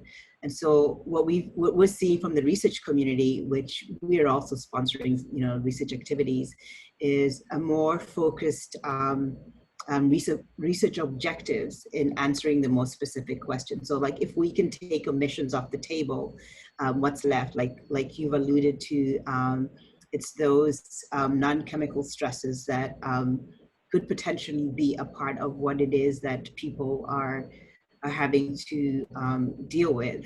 And then as the research continues, and you'll see more and more studies focused on these non-chemical stresses, Colorado School of Public Health has been focused on some of the quality of life issues, along with the University of Maryland, trying to understand what are these issues that are kind of driving these concerns that are being expressed within the communities.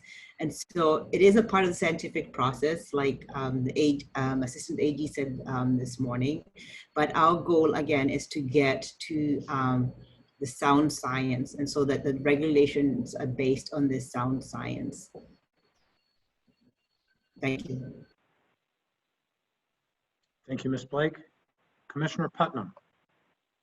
Thank you, Mr. Chair. I just had a few questions, I think primarily for Dr. McMullen. The first question is, I just was trying to understand the distinction between some of what you were saying about emissions information and concentration information, and particularly the kind of question or point about whether we have emissions rate information consistent with what Dr. Collette included and was included in the 2019 CDPHE study. Do we have that for the last couple of years reflecting current approaches, current technology, or do we just have concentration data?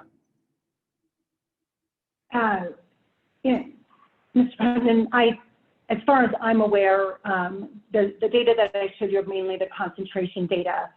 Many of the data, like I said, have been collected very near source. In fact, some of those studies that I've shown you and some of those data points even reflect, as near, like I said, 175 feet away from a particular source, even on a well pad.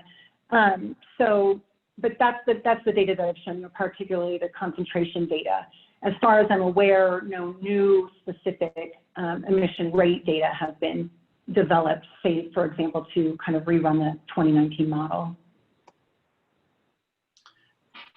And then in the kind of collection of information that you provided on some of that concentration data, did you include or consider some of the data that Professor Jeff Collette has collected at the Livingston pad in Broomfield this year?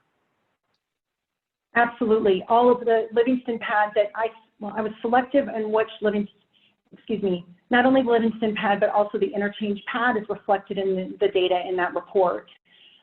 So we selectively only chose the measurements where there were air sampling locations that were very close to the Livingston and the interchange pad.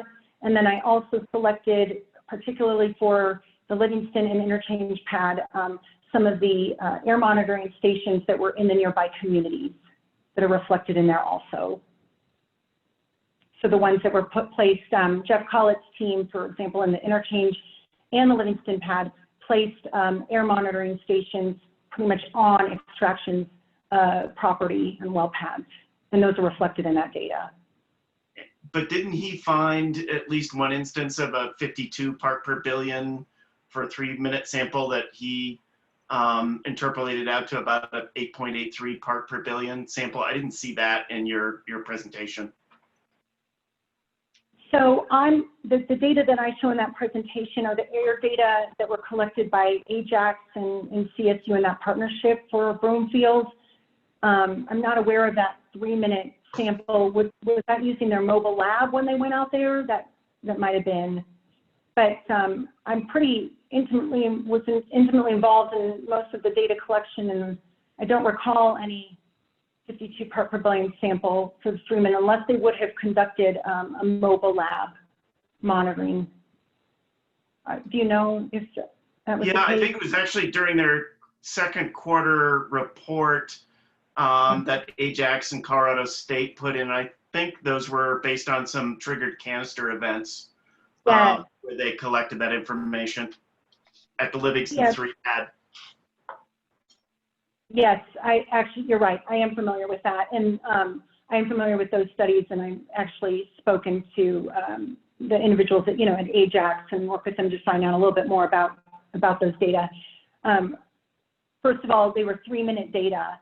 And I remember they extrapolated out based upon several assumptions that the rates would have been the same over, I believe, over an hour in order to compare. I'm very critical as a toxicologist of using any 3-minute grab samples to derive and compare to anything that would be against health-based guidelines. That is just an inaccurate way of evaluating risk. And in addition to that, Ajax didn't know where that kind of anomaly came from. But given that grab sample, that's the data we have. We don't know if it was or above or below that interpolated value from either Ajax or Dr. Collette, do we?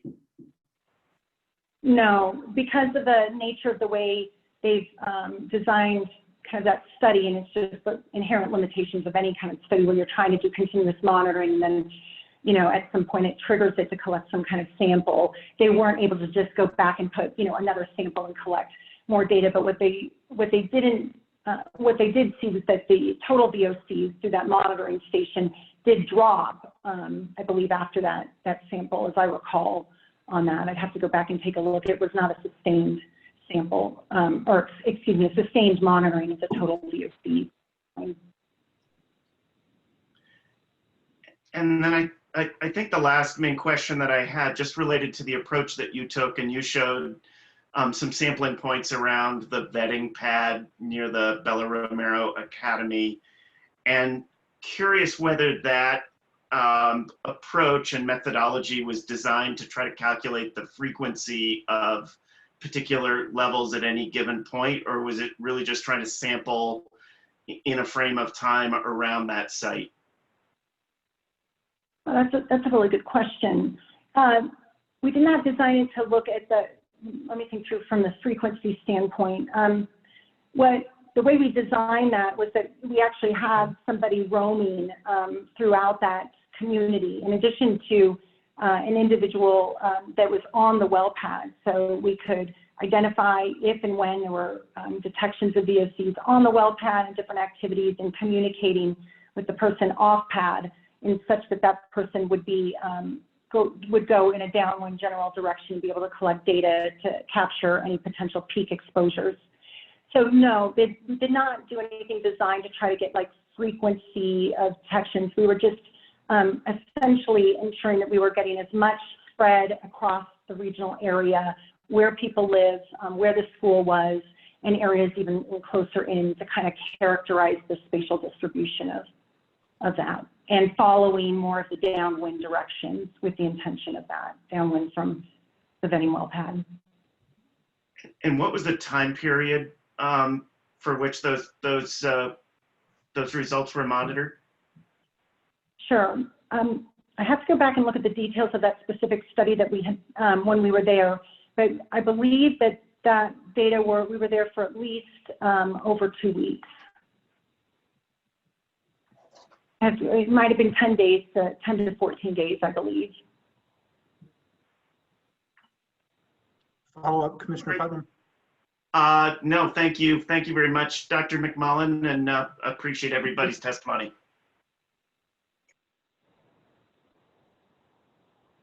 Are there other questions from commissioners to this panel?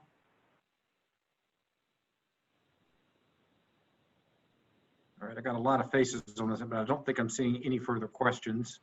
Going once, going twice. All right. Again, thank you for your presentations this afternoon, and thank you for the dialogue with us. We appreciate it. We will now Zoom you away. And commissioners, I think we'll try to tackle at least one more panel before our mid-afternoon break, if that's okay. We've got a 6-minute presentation from a group, and maybe we can get through that one and then take a break. Ms. Larson is doing her magic, bringing to the group. This is 350 Colorado Group, Physicians for Social Responsibility, Lookout Alliance, Wild Earth Guardians, and Colorado Environmental Advocates. Give me just a second, Ms. Merlin. We need to give. I'm going to try to start sharing my screen. That's fine. And do you have all of your witnesses? Can you? Let me verify. We have 2 witnesses for this panel. We have Janice Butterfield, and we have Dr. Katire. Micah, do you see him? Catch No, he's not listed right now, but I know he's been watching since this morning.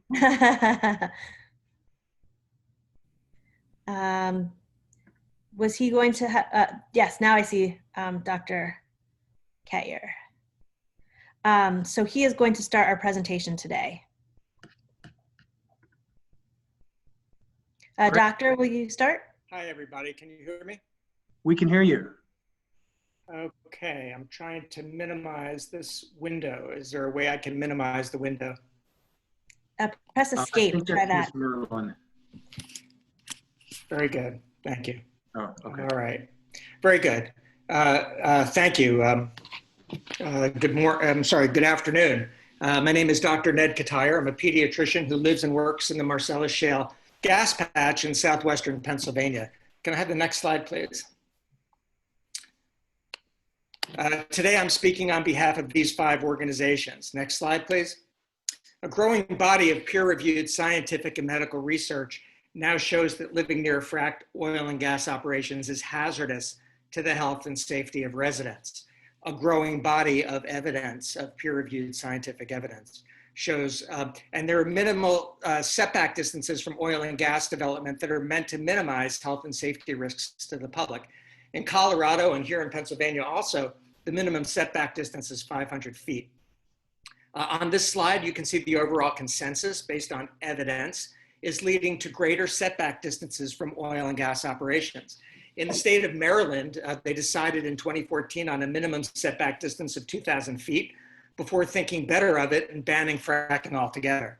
In June, a Pennsylvania grand jury investigating criminal conduct by the oil and gas industry and corruption with state regulators recommended new rules to protect public safety and health from fracking. Calling the current minimum setback of 500 feet dangerously close, the grand jury recommended increasing the legal setbacks to 2,500 feet from homes and 5,000 feet from schools, hospitals, and other sensitive buildings. Southwest Pennsylvania Environmental Health Project, for which I'm a medical consultant, recommends a minimum setback of 1 kilometer for small infrastructure like small well pads and 2 kilometers for larger sites like super well pads, compressor stations, and processing facilities. Next slide, please. The report that you heard about yesterday from Dr. Richardson confirmed that current setbacks are indeed dangerously close. The report highlighted possible negative health impacts up to 2,000 feet, but didn't examine impacts further away. In my opinion, even a 2,500-foot setback is too close because emissions from every source of fracking pollution aggregate. Let me show you what I mean by that. If you can go to the next slide. This is the Platte Valley High School in Weld County, which is one of the most heavily fracked counties In Colorado, if you can go to the next slide, zooming out, you immediately find 6 unconventional well pads that are close to the school. Let's go to the next slide. Zooming out even more, you start to get the picture that this high school and nearby homes are surrounded by toxic neighbors. Next slide, please. Zooming out again, you can see what residents and students in this small corner of Weld County are dealing with. And then the next slide, if I included all the conventional and the single fracked well pads on this map, there would be considerably more pink balloons. As a pediatrician and as a father who lives in a gas patch, I find this picture especially disturbing. Next slide, please. Fracking is dirty and dangerous. It scars the landscape, it pollutes the air and the water, it endangers livestock and wildlife, and it harms people. Colorado should adopt the most protective, objective rules to keep the public safe from fracking pollution, such as benzene, which causes cancer in children and adults, fine particle pollution, which damages the heart and lungs and causes cancer, endocrine disrupting chemicals that interfere with normal brain development and growth in infants and young children, and greenhouse gases that make the climate emergency much, much worse. Last slide, please.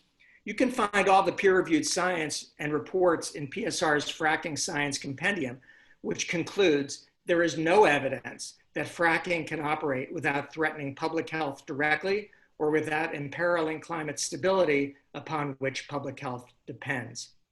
Thank you very much. Thank you. We'll now hear from our witness, Janice Butterfield. Janice?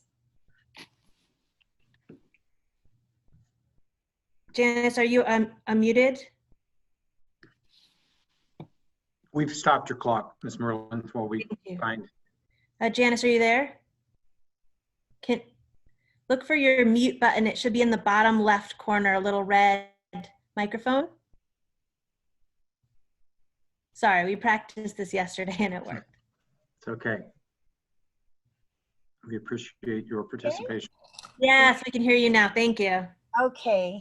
Good afternoon, ladies and gentlemen. My name is Janice Butterfield, and I am appreciative for this chance to speak to you. I have the unfortunate pleasure of living between 2 fracking pads. One is which is 2,000 feet away from my home, and the mega pad is only 750 feet away from my home. There are 3 pipelines running from the mega pad to the other pad. One runs less than 25 feet behind my bedroom windows. And there are 2 more just right across the street from my home. And my home is right on the road. So it's not very far. And so these pipelines run both in front and behind my house. I'd like to tell you a little bit about my experiences trying to live and work next to these pads. The smell. There was 90 days of unregulated gas release from each pad. The odor was rank and you can't get away from it. The ranch animals breathe it all day and all night. The oily residue. Now that was found in the horse water troughs, the pets water, the pool for my grandkids. It was found on the patio furniture, the cars, the horses, hay, and alfalfa.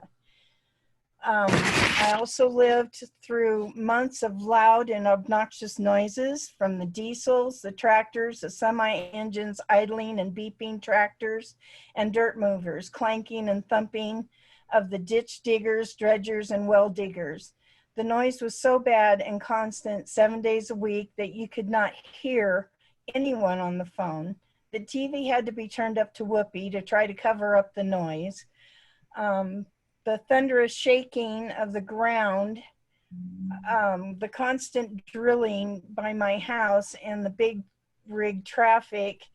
Janice, can you hear I'm me? so sorry to interrupt you, but can I just play these videos quickly before we run out of time? Before I run out of time. This is the window rattling. That wasn't very well heard, but that was at nighttime. It was shaking the whole house. And my whole house is vibrating like no other. and the trench diggers right behind my bedroom digging the trenches for those pipelines. The ground shook so hard, the cement, the patio, the driveway separated from the garage, the patio separated from the house. I have a big crack through my bathroom because of the ground shaking.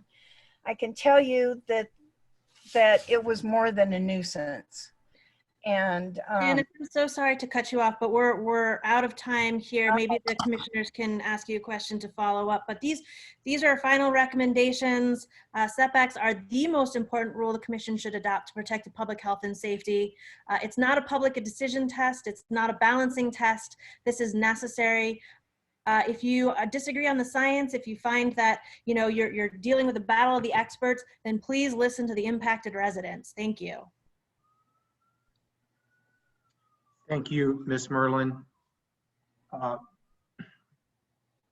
Ms. Butterfield, did you want to, I have a question for you, and that is, would you please finish up the rest of your testimony? Sure, thank you, honey. The lack of privacy due to the extreme amount of traffic idling in front of the property, waiting for their turn to enter the mega pad. They were hauling dirt to build up the pad, hauling tanks, pipes, walls, towers, drilling pads, trailers, etc., hauling out dirt and sand and water from the fracking. Then the tanker trucks back and forth, empty and full. The diesel gas fumes were so bad. We locked up the house, but still you have to go in and out. There's no way to get away from it. The dirt haulers idling in front of the property, and all the semis tearing up the road for months. The shaking and the drill from the constant drilling, we tried to show you how the windows were shaking. It stressed the livestock, it stressed the pets, and it stressed us. And we work from home, and it was just really hard to work from home. You couldn't hear. You had to go to the bathroom and close all the doors. It was horrible. And the smell was atrocious. It's better. Thank you, Ms. Butterfield. A couple of follow-up questions for you, and I'm sure the commissioners may have questions as well for the panel. When did this drilling operation take place near your home? The first pad that's 2,000 feet away, that one was about 3 years ago. And then a year after that, they started the trot pad, which is only 750 feet, and that's the mega pad. And it has anywhere from 16 to 25 tanks on it. It's huge. And the gas release from there was incredible. They had some sort of a leak, didn't tell anybody. And that's where we got the oil in the water troughs and all over everything. Just yeah, I was going to ask about that. Do you know how it is that you had the oily residue on your patio furniture or in the troughs? I do not know. They did not even tell anybody that it happened. I just had to clean up the mess. The neighbors that even live closer than I do were the ones that told me that they had a leak and nobody was there to cap it off or fix it, and it went for almost 2 days. So that's how the oil covered everything. Okay. So this would have been a 2017 and maybe 2018 in terms of the actual operations? The 18 and 19. Right. 18 and 19. 18 and 19, okay. Yeah. That's the mega pad. Where do you live, Ms. Butterfield? I live in Weld County, in Berthoud on County Road 3. I have the map pulled up if you'd like to see the map. I was wanting to know which local government actually would have, if any, permitted the oil and gas location. Unincorporated Weld County. It was unincorporated Weld County. Thank you. Are there other questions for this panel from commissioners?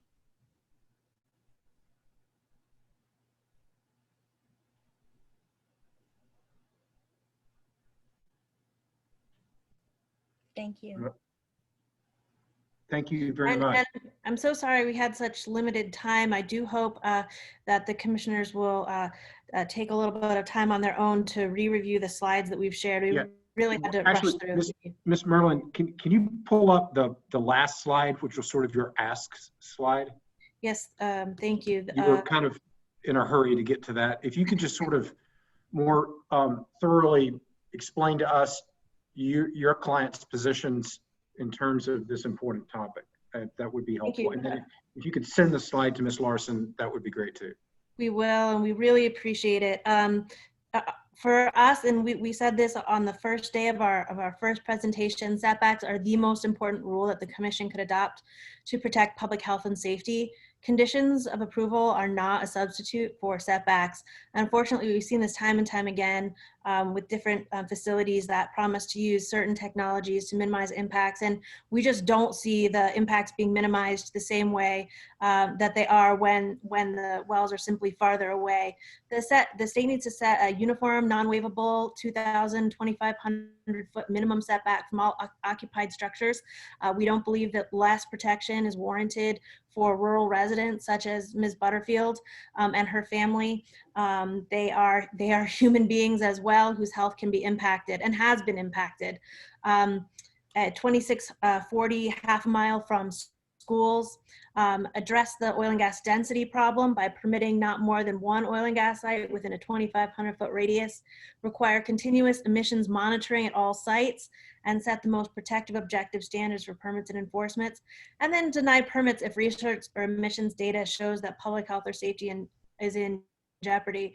You're going to hear from a lot of experts, and half of them are going to tell you that this is not a big deal, and the other half are going to tell you that it is, and you know, the science can disagree with itself, but you know, the proof is in the pudding with the residents.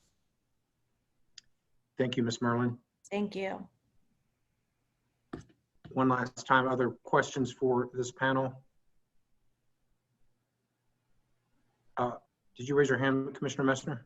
I did. Thank you, Mr. Chair. I did have a question. I wrote down, is it Dr. Kettier? Kettier. Kettier, sorry. It's all right.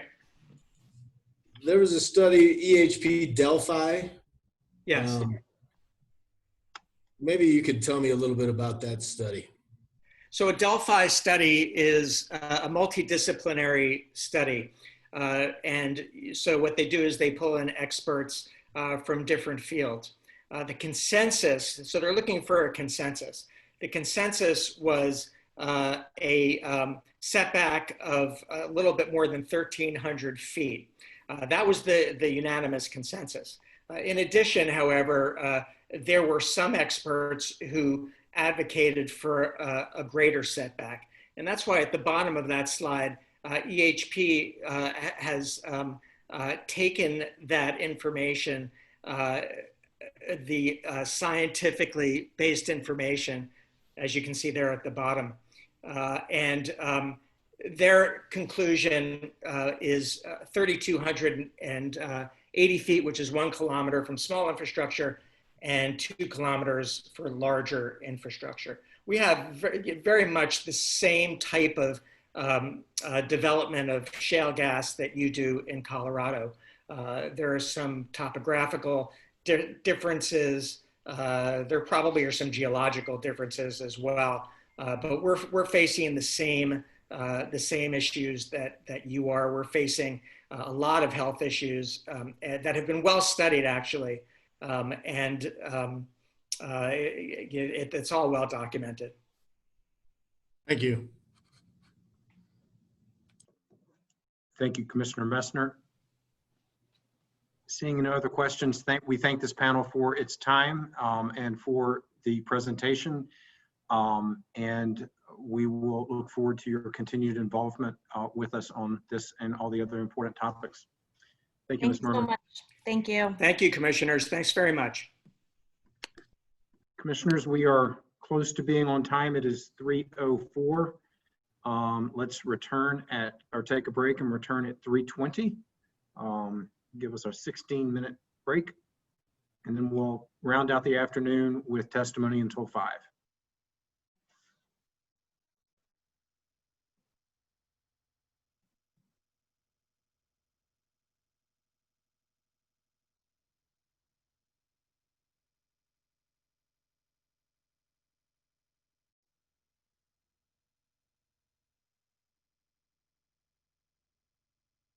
Good afternoon, commissioners.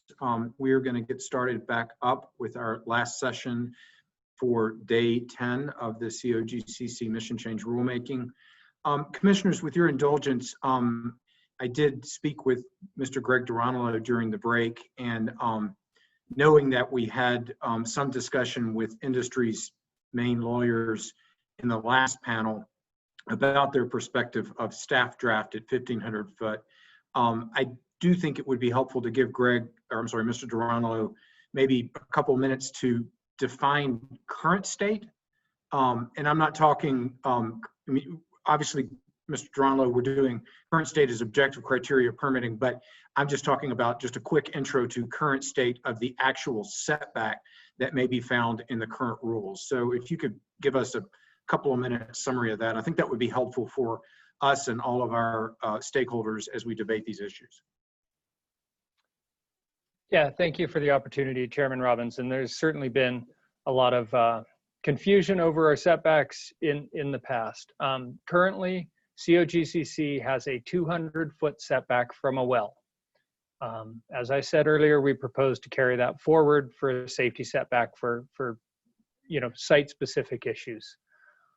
Currently, within an urban mitigation area, which I defined earlier as a site where there are 22 building units within 1,000 feet or 11 building units within a 1,000-foot semicircle, there is a 500-foot setback with a waiver provision, but only in those urban mitigation areas.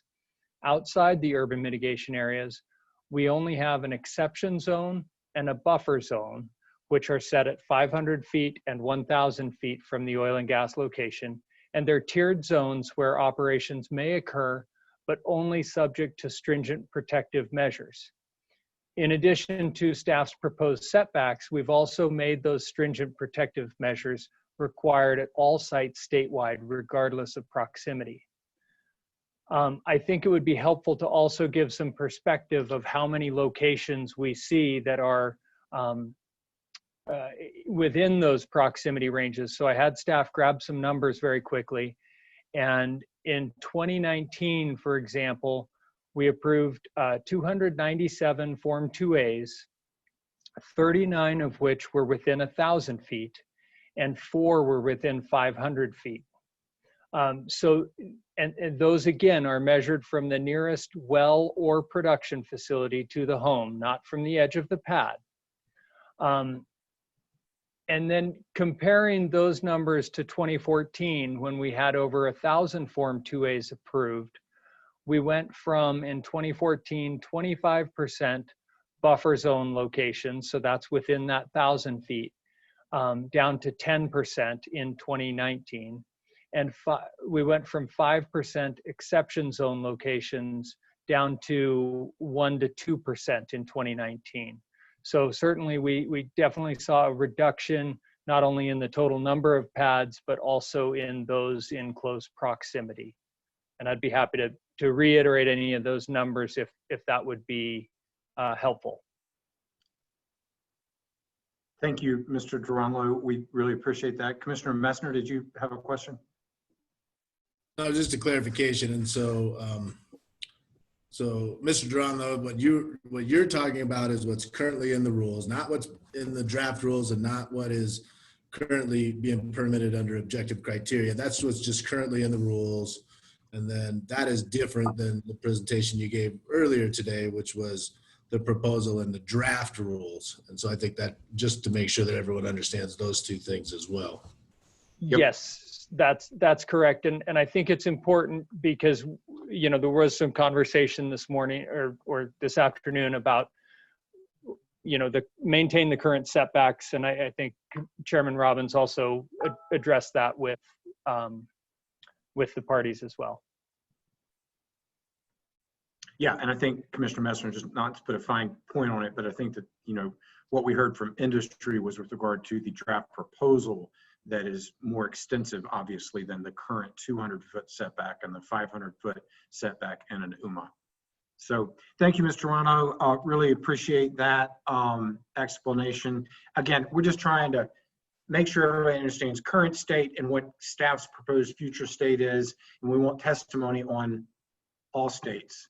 So, And if I could make one other point, Chairman Robbins, and that's just that the Avalanche are up 3-2. outstanding. That is Yes. a very good point. I'm sure you only have one screen in your office and that it is totally focused on COGCC. I have it on good authority. Go Avs. Thanks again, Greg. Appreciate it. Ms. Thank you. Larson, we could bring in the next panel, which I think is Adams 12, for a 5-minute and 32-second presentation. Or maybe it's Adams County. That's correct. It is Adams County. So is Adams 12 not presenting on this issue? That's correct. We will not have Adams 12 here, just Adams County. Great. Then it's Adams County. It's and it's a 7-minute presentation, I think. All right, I'm just gonna, good afternoon, how are you all? Glad to hear about the Avs score. And glad that it's Friday afternoon. That too, yeah. So I'm gonna go ahead and share my screen and then we're gonna get started, if that's all right with you all. That works. Good to see you, Mr. Dean. Great. Good afternoon, commissioners. We will be presenting today on our changes to the 600 series rules. First, the county would like to appreciate the work of COGCC staff in adding additional safety standards into the 600 series rules. Last fall, county staff, as well as stakeholders and COGCC staff, had the opportunity to work on a county safety task force, and we really appreciate a lot of those things coming out of that task force being added into the rules. The county would also like to know that we have consulted with some of our local jurisdictions, and the county and Commerce City, as they will testify later, are aligned in support with some of our things that Mr. Dean will state today, namely proposed variance requirements for changes to setbacks, as well as equal application of setback standards for all building units. I will now turn it over to Gregory Dean, who will be explaining our always specific requested changes in full. Thank you, Ms. Fitch. This again is Greg Dean, the Oil and Gas Liaison and Local Government Designee for Adams County. First, as it pertains to setback variances, we recognize the importance of setbacks as part of a suite of controls to mitigate and avoid impact. The county's new regulations require a waiver from any of our setback or zone district mandates, most often through a public hearing, and only grant such if an operator can demonstrate extraordinary hardships or practical difficulties with the strict compliance of our development standards, while also ensuring that the purpose and intent of our rules can be served to a greater extent by approving the waiver request. Similar standards are already defined in the Commission's proposed rules in 502 for variances. As such, we request that any deviation from setbacks from 604B or C require a variance from the Commission pursuant to that rule. This guarantees that the application of the same protective standard for all setback variances from both school facilities and residential building units, rather than allowing for a waiver in writing by the school governing body or by an exception via a 510 hearing. This will ensure that the basic intentions of the Act and rules are met, and where they cannot be met, that additional COA, BMPs, or other mitigation measures are imposed that are protective, or the application be denied. Next slide, please. The county is aptly aware that the subject of setbacks from residences is highly contentious, enveloped by varying perspectives and interpretations of the available scientific literature, and the likely health impacts attributable to the proximity of oil and gas development. We acknowledge that no study can point to a setback distance that is definitively protective outright, nor was a setback defined in SB 19-181, and take the position that setbacks should be adopted and applied in conjunction with additional standards, mitigation practices, BMPs, where appropriate, to ensure locations are sufficiently protected. These include ALAs, cumulative impact plans, nuisance type resource mitigation, and other provisions that we have previously testified to.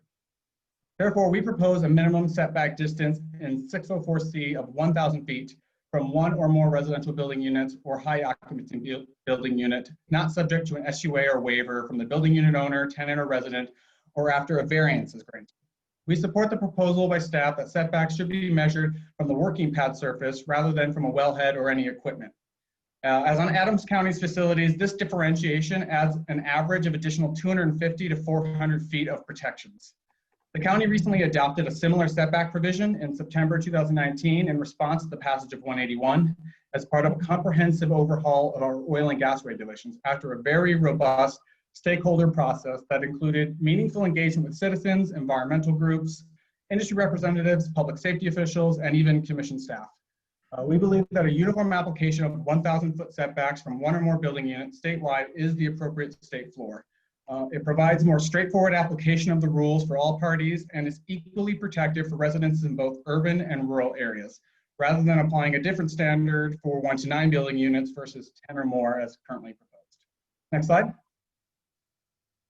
Many parties reference the recent CDPHE study as justification for larger setbacks of 2,000 feet or more.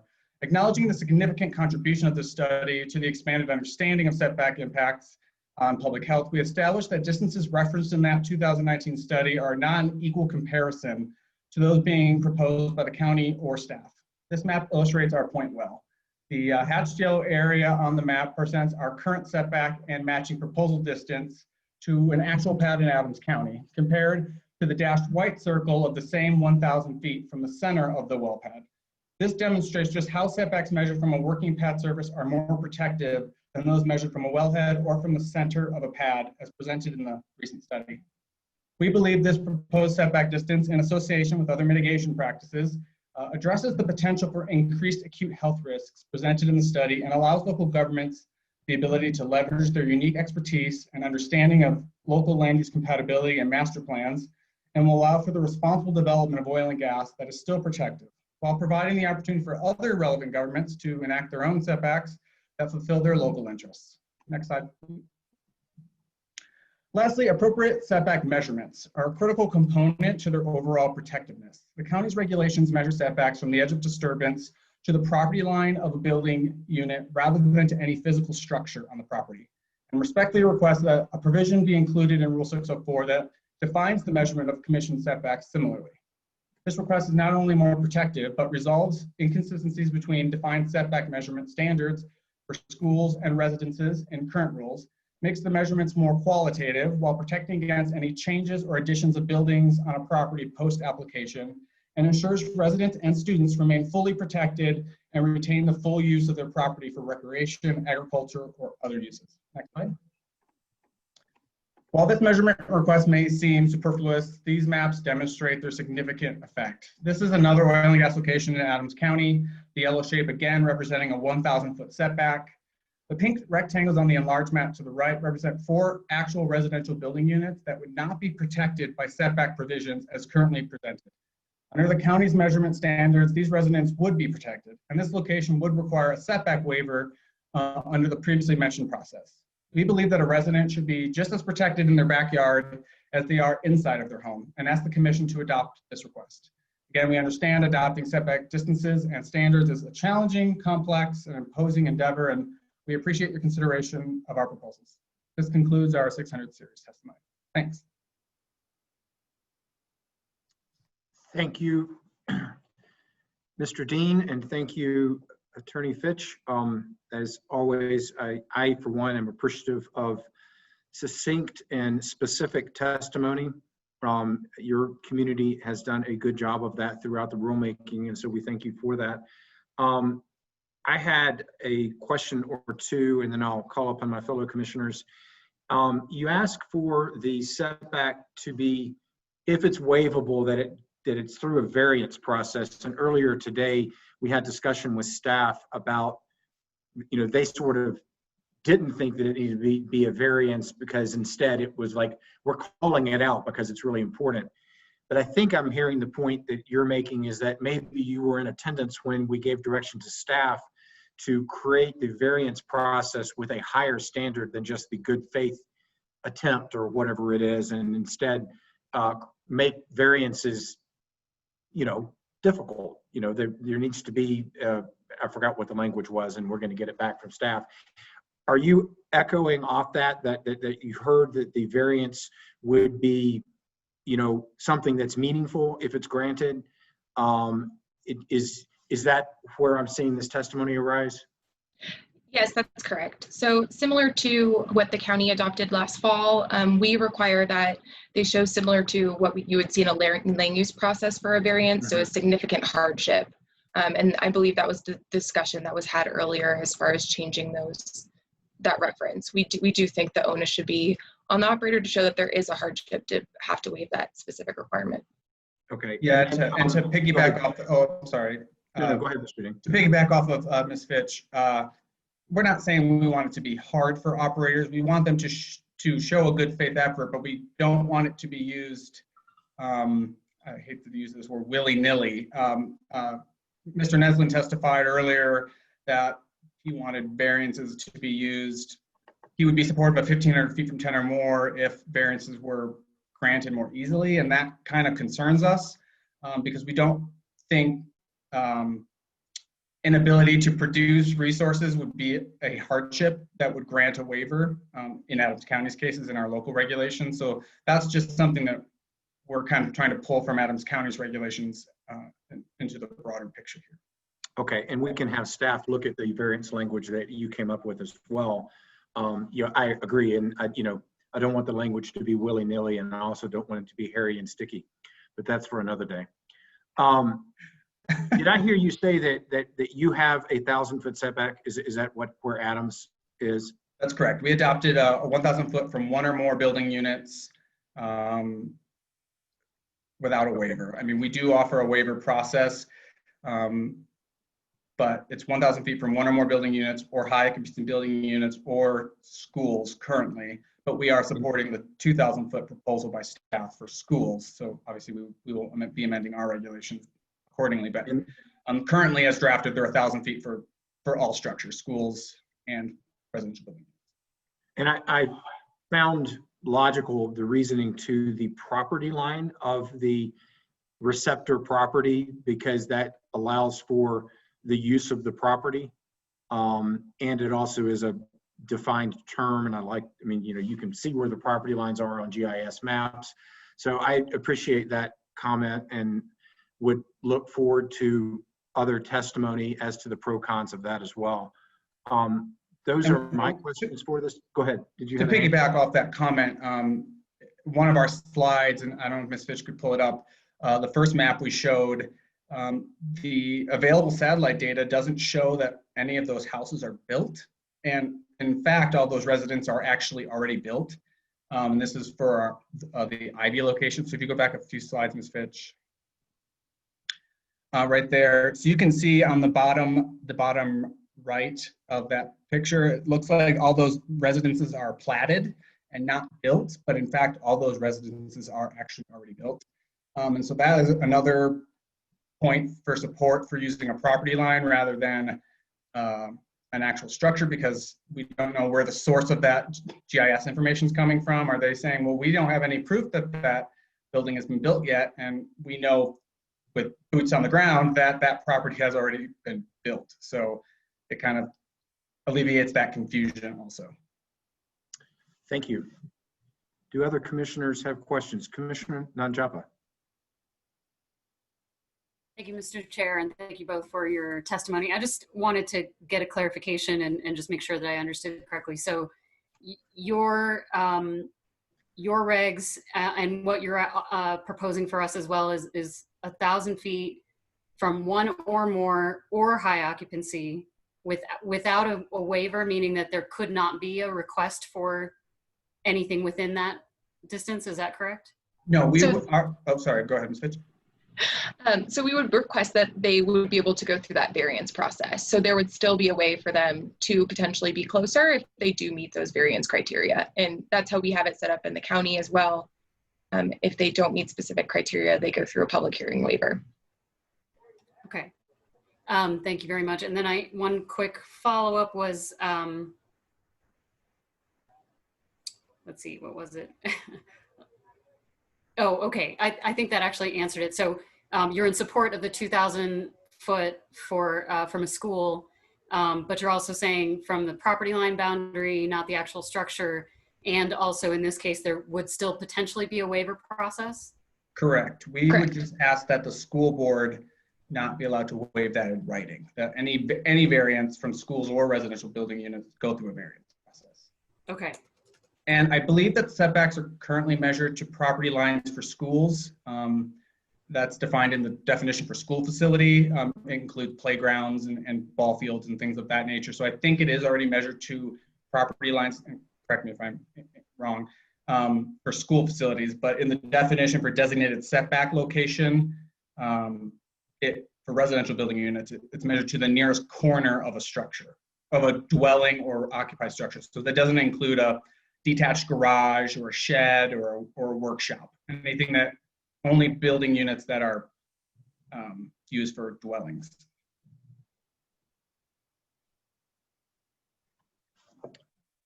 Other questions from commissioners?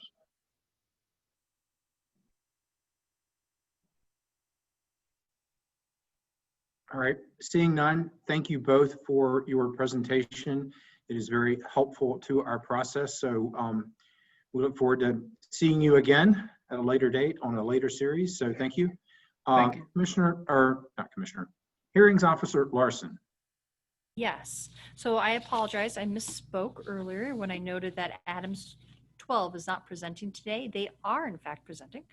And Mr. Sura will be presenting on behalf of Adams 12, and he has one witness. So we will get Mr. Sura and his witness in here in just a moment. Okay, I will wait to see Kathy Plummer join and we'll get started.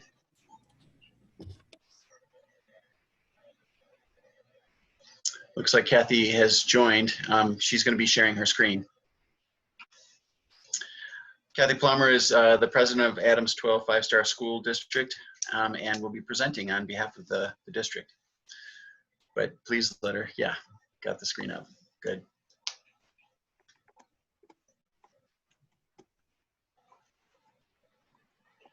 All right, I think I'm unmuted and on the screen. Is that correct?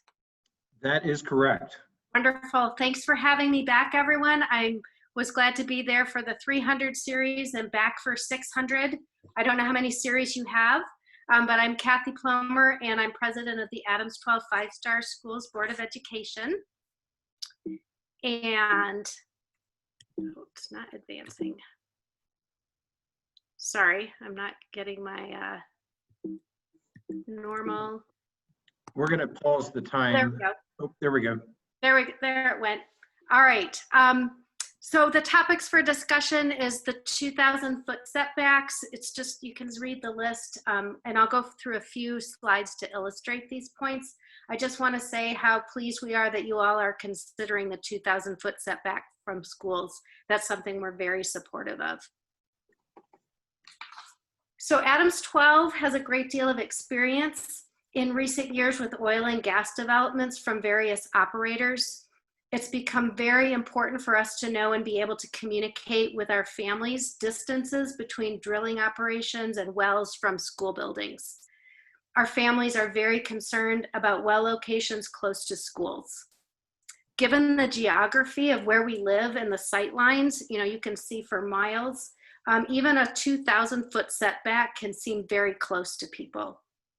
A particular hotspot where lots of community concern was expressed were the wells drilled by Extraction Oil and Gas in Broomfield. Even though the well pad is over 3,000 feet from Thunder Vista K8, we had parents contacting the board with safety concerns and wondering why we approved a well so close to the school. Parents and community members have a misplaced belief that school boards have the ability to say no to oil and gas activity within our boundaries. Adams 12 has drafted an emergency response plan that covers a variety of emergencies related to oil and gas, including gas emissions and fires or explosions that may take place on those pads that are in proximity to schools. We have, if an emergency were to occur, the district has communication and partnership plans with municipal partners like police and fire. And we have our own internal communication plan to make sure there is a coordinated decision and response should something happen. So depending on the emergency, students would need to either shelter in place and adjustments would need to be made to things like airflow systems or in other emergency situations, evacuation might be the proper response, and we would need to coordinate with our transportation services and put in place reunification plans. So there's lots that go into it, whether it's 2,000 feet or even further. So we build our schools to last at least 100 years. We have some that have already hit the 50 mark in our older communities. So we are not only concerned with new wells, but also old wells. A few years ago, there was a leak from a 1994 plugged and abandoned well that was caught on a routine air monitoring that was done by Broomfield. So Adams 12 worked with the city and county of Broomfield and conducted our own temporary air monitoring in and around our K-8 school that you see on the map to make sure it was safe for our kids to attend. These incidents heighten parent and community concern about any oil and gas activity, past and present, and highlight the need for continuous safety regulations and monitoring even after a well has been plugged and abandoned. The final issue that we'd like to weigh in on are the waivers.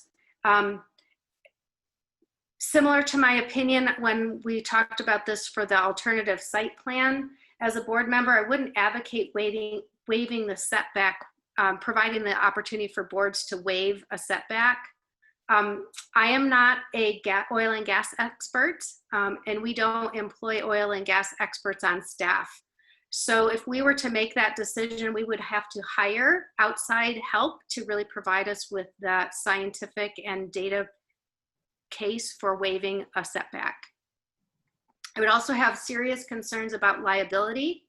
If a safety incident occurred at a site where we as a board waived the setback requirements, I'm not really sure what legal liability that could expose us to. And finally, I think it sends a very mixed message to the community that the school board has the power to waive a safety regulation, but we have no power to control anything else. So already people think we have more control than we do to stop a well being put in or to require it be built further away. So this would kind of send a mixed message that we can let it be closer, but we don't have any other control.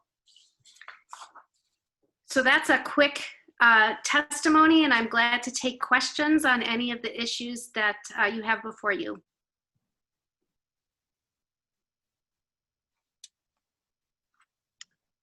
Thank you, Ms. Plummer and Mr. Sura. Do commissioners have questions for this panel?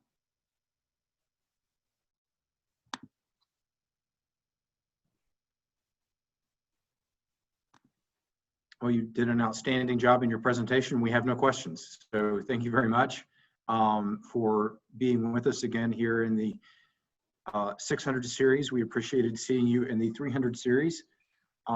We will, if Mr. Sura, if you can make sure that PowerPoint gets delivered over to Ms. Larson. And with that, we will Zoom you away. And I'm going to look to Ms. Larson for who may be next. Yes, here we have Anthem Ranch, and Dr. Susan Spees will be presenting on behalf of Anthem Ranch today. Thank you so much, Ms. Larson.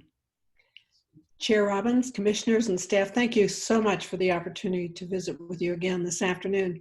I also want to thank the staff for your ongoing work that you're doing to try and address based on science, the issues raised by the stakeholders and Senate Bill 19181. I'm Susan Phillips Spees, and I'm a resident of Anthem Ranch, and I'm also the vice president of the Anthem Ranch Community Association's Board of Directors.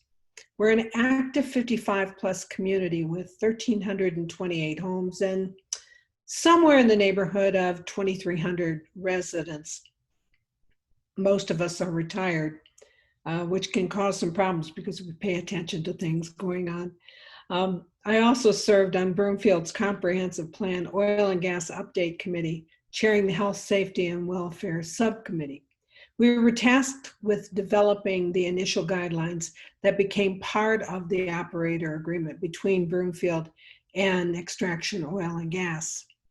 My home is one of the closest, if not the closest home, to the nearest wellhead on the Livingston pad. I live 1,260 feet away from the nearest wellhead, and much closer if you consider the sound wall, which now is down. While Colorado has been working hard to implement best management practices, we still have a ways to go. As Dr. Richardson indicated yesterday, in spite of what CDC and EPA are saying is safe levels of exposure of chemicals used by the industry, there are deleterious impacts when humans are exposed to many of the chemicals at levels that are well below CDC and EPA guidelines. So we need to be careful about when we look at how do we measure what's safe and what's not safe. Broomfield was forward thinking when they gathered baseline data. It was one of the things that I insisted on the committee. And we are doing real-time ongoing data collection as well. As Commissioner Plummer had mentioned, that Broomfield is doing active real-time data gathering. They also set up an online system whereby residents could register complaints or identify health impacts. Between November 4th of last year and July 23rd of this year, there were 461 health concerns reported by Broomfield residents. This represents 284 unique individuals. So some of us registered more than one health incident. The majority of the reports came from real human beings living well within 1 mile of the Livingston pad.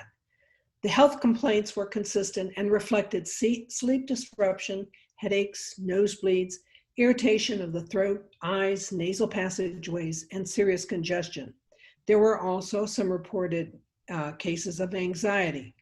The complaints came predominantly on very specific days, and those days corresponded with spikes in the air quality data being gathered by Ajax Analytics, CSU, and CDPHE. The complaints also corresponded to specific events taking place at the drilling site. 461 reports of deleterious health impacts, and yet the chemical levels were below CDC and EPA standards. There's a serious problem relying on those standards. I should say that I am neither a hypothetical person nor is the Livingston pad a hypothetical situation. The data I collected are as current as you get and are based upon real-time experiences.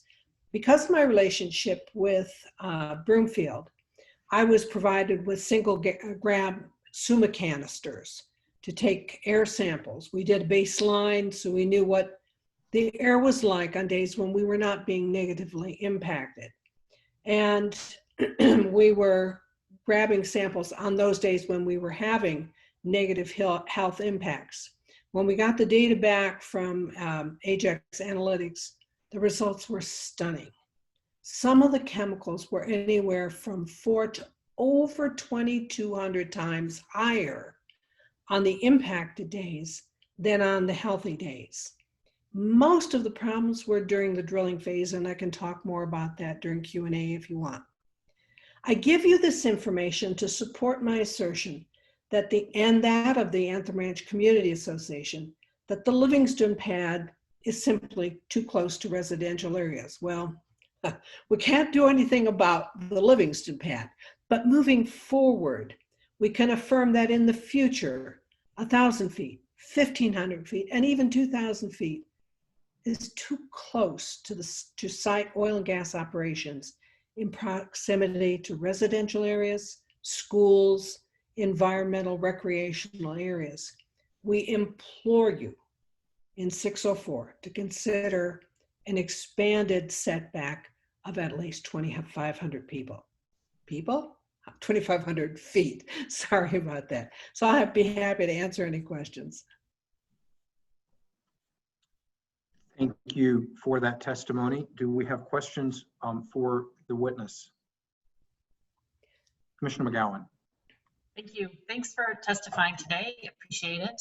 I'm wondering, I'm wondering if you're basing your 2,500 foot setback number on a study or how you came up with that number. When I served on the oil and gas task force for Broomfield, we investigated hundreds of accidents at oil and gas sites. And then we looked at the radius of the impact from those accidents. And we wanted to propose at least a 2,000 to 2,500 foot setback. At that point in time, COGCC's standards were much narrower. You had a 500 foot setback. So we compromised and did a quarter of a mile. But using that 2,500 feet, it is based on health, or not health, but accident impacts. And then when you look at the data from Broomfield and where the calls are coming from of the health impacts, that falls easily within a half mile. You're never going to get a half mile setback. So can we compromise at a quarter of a mile or a little less than a quarter of a mile? So your testimony is from your knowledge of real world complaints that occurred in your community. Right. And your testimony would be that at 2,500 and beyond, the complaints go down or non-existent. Up to 2,500, there are complaints. Yes, I wouldn't say they're non-existent. In fact, I think you're going to be seeing a chart from Broomfield in a presentation that I suppose is going to be Tuesday now. It was going to be this afternoon, but you know, with the change in schedule, I assume it's going to be Tuesday. It looks like a scatter diagram. And so within those first couple of circles, the number of calls of health complaints are very strong. And then they become less and less, but not zero. So a mile, actually, you still are seeing complaints. And you mentioned in your testimony that you didn't have time to talk about when or during what events the complaints were occurring. Do you want to expound on that and the Sure. answer? Thank you. And I want to thank you personally, Commissioner Robbins, because when we reported these data that I was collecting, and I think you have a copy of the data set that I had sent to you folks, because I have clear line of sight to the pads, we could tell what was going on, what phase they were in. We knew they were in drilling, and we were having more health problems. And we finally were able to correlate that on the days when they were tripping, when they were pulling the pipes out of the wells, you know, the pipes go in to push the bit down to make the drill, to make the hole go 3 miles away or however long they want it to go. If there's something wrong with that drill bit, they have to pull the pipes out to get the drill bit out and do whatever they need to do with that. Then the pipes go back down in. Well, there's a cowl around where the pipes come out of the hole. And the cowl is designed to wipe down the pipes. But they were pulling the pipes so rapidly that the cowl had to be loosened, so you have aerosolization of the drilling muds and the other gases that are coming up from subterranean areas. And that aerosolization and the fact that it happened when the days were very still, the topography between my house and the pad is such that there's almost a natural funnel that wonderfully brings those chemicals right to my property. And if it was a windy day and they were pulling, we weren't having those problems because all of the aerosolized VOCs and other chemicals were being pushed elsewhere. But that was a specific issue. So when Commissioner Robbins got a copy of my data, and this was back, was it November maybe? Within 24 hours, he came out and said, all right, first of all, you got to slow it down.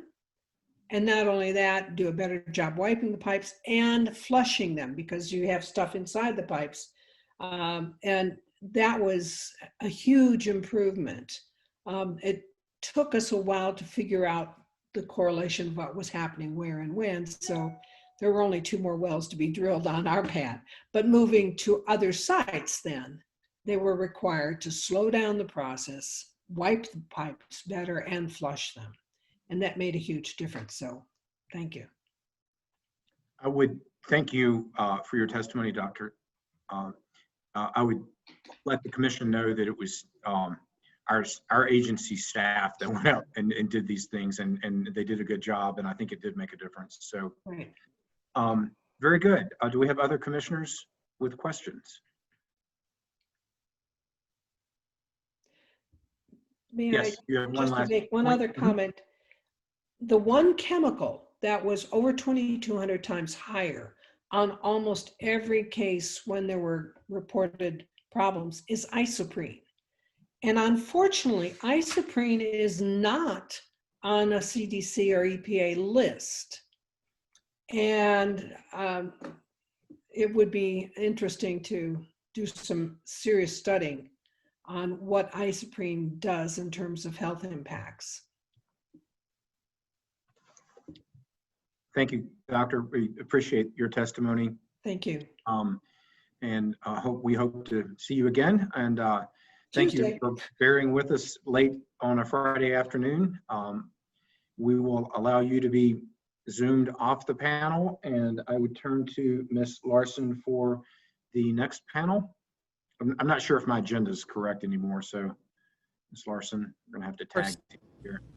Yes, so climate reality will be up next, and we'll be hearing from Ms. Patty Kelly and Ms. Jan Rose.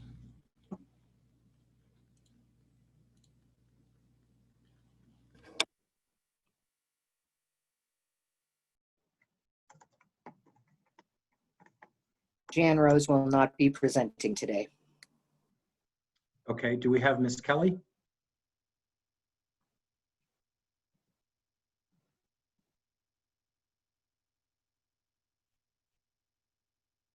Ms. Kelly is in the meeting. I believe she's just getting set up. She's currently muted.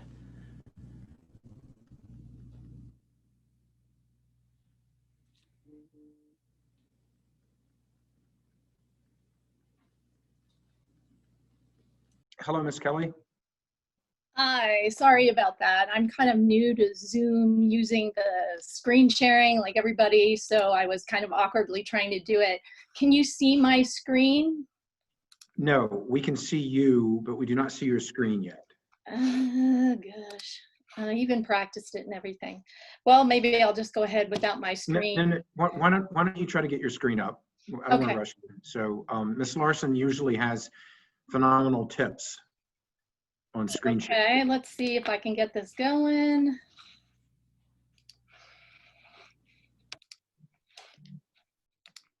Okay, we do see your screen now. So Okay, see if I can open my, looks like a beautiful background picture of Italy. yes, that was, yeah, that was Umbria. Yeah, a trip a couple years ago. I want to go Let's go back. back to that. I know, right? Can you see No. my screen now for my screen show? We can see your screen and we see your PowerPoint, so you are good to go.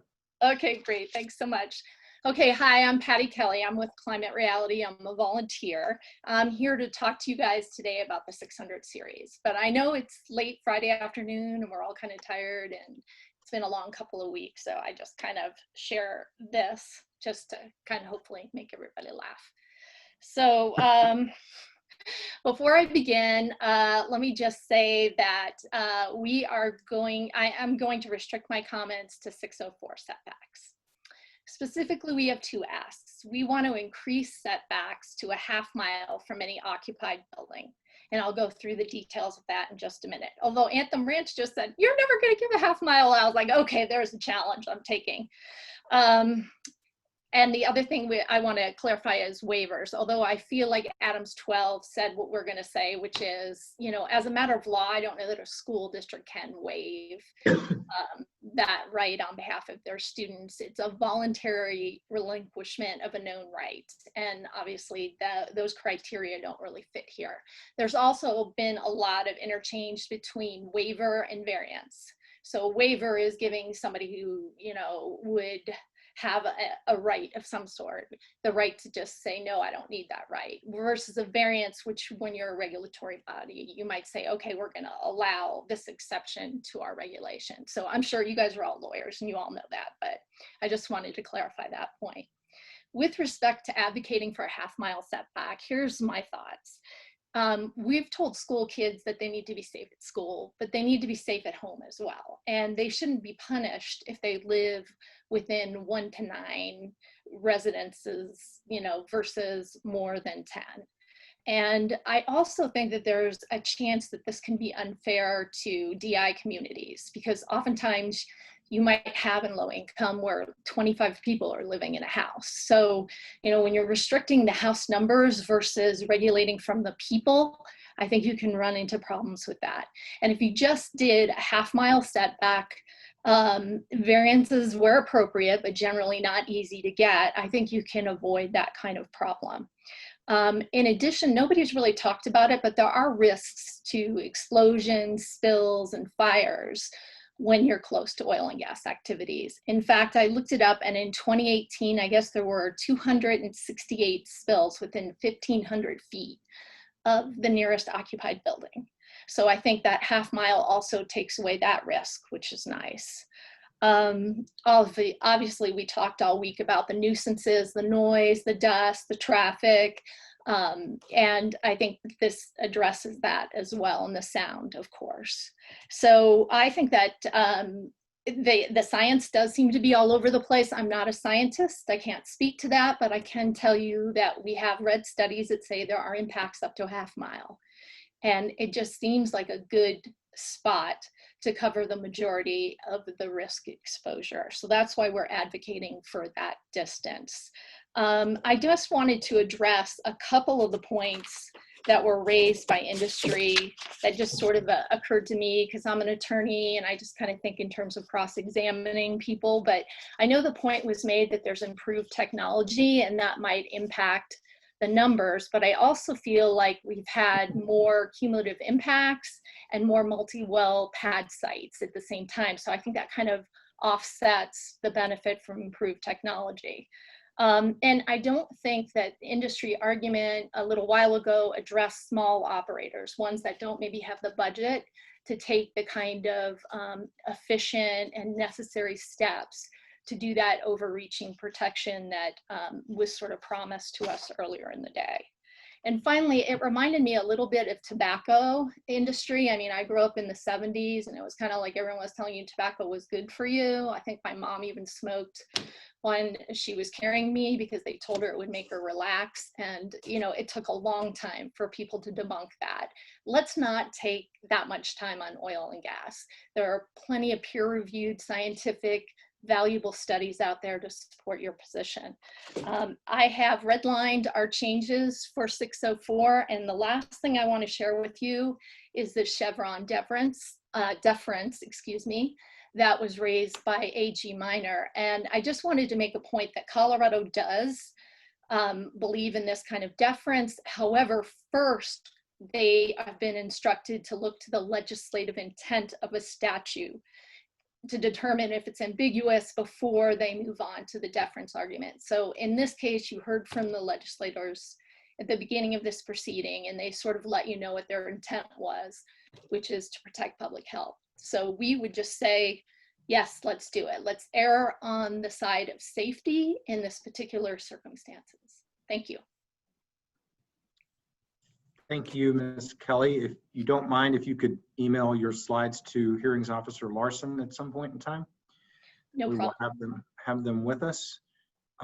Do commissioners have questions for Ms. Kelly?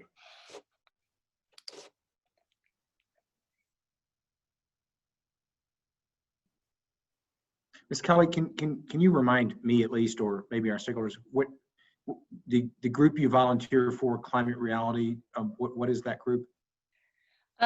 Thanks. Yeah, it's called Climate Reality, and it was started by Al Gore, I think like 10 years ago. I'm pretty new to it, but the idea is that people who are interested in learning more about climate change come and volunteer. And then, like, for example, I just went through a training with him, and the idea is that I'm supposed to go around and make presentations about climate change and new technology, which is super exciting. So that's what the organization does. And we have like a legislative and policy committee, and being an attorney, it was a good fit for me. So I've kind of just recently joined them, but I've been trying to help out with the rulemaking.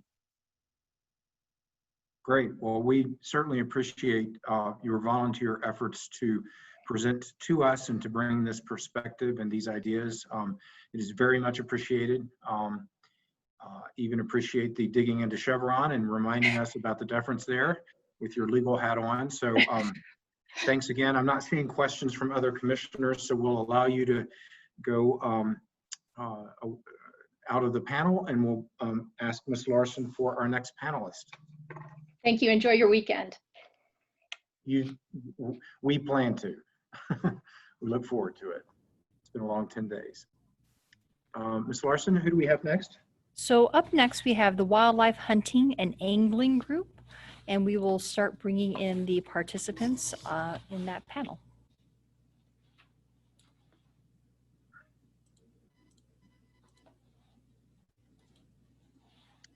Good afternoon, Mr. Randall. Good afternoon, Ms. Culver.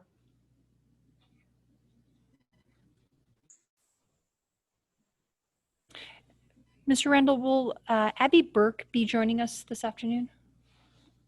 She is supposed to be on right now. I believe she is. Ms. Burke, could you raise your hand just so I make sure I get the right person into the panel? There we go. Thank you. Thank you. All right.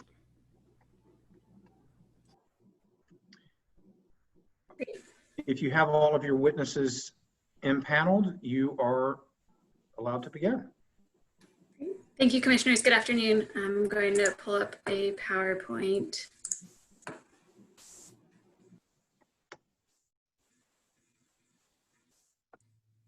you able to see that?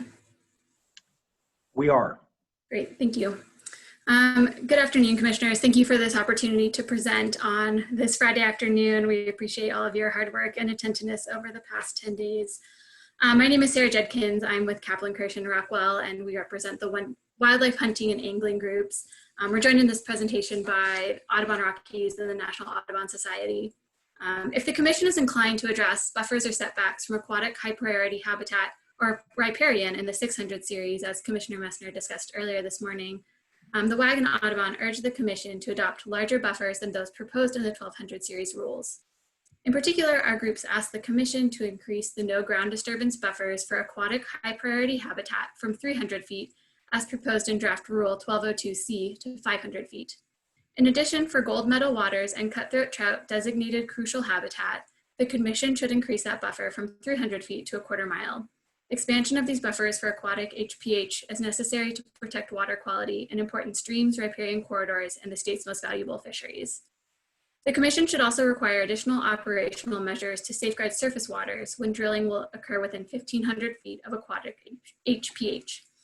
These operational requirements are those described in proposed Rule 411, which apply upstream of surface water supply areas. Just as these measures are needed to protect streams that provide drinking water, they are necessary to protect important aquatic habitats from negative impacts to water quality resulting from spills or releases. These buffers and the operational requirements are designed to help protect important aquatic HPH, including riparian areas, from sedimentation and erosion resulting from surface disturbance, as well as the possibility of water contamination from spills or releases. These requests, as described in our pre-filed written testimony of Corey Fisher and the WAG's 1200 series pre-hearing statement, represent a refinement of what was requested in our 600 series pre-hearing statement to ensure that the most at-risk aquatic habitats receive the greatest protections. We plan to use about 8 minutes of our time for presentation today and would like to reserve 3 minutes for a closing statement. We're happy to answer any questions. Thank you, and I'll turn it over to Abby Burke.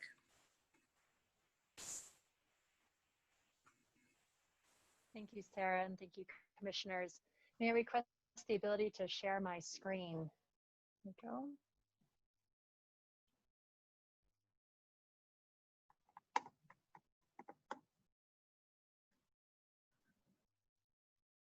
Great, thank you. Good afternoon. My name is Abby Burke. I'm the Western Rivers Regional Program Manager for Audubon Rockies. Thank you, commissioners, for hearing my testimony concerning the importance of riparian areas and the need for protection of these key areas through standard setbacks and buffer areas.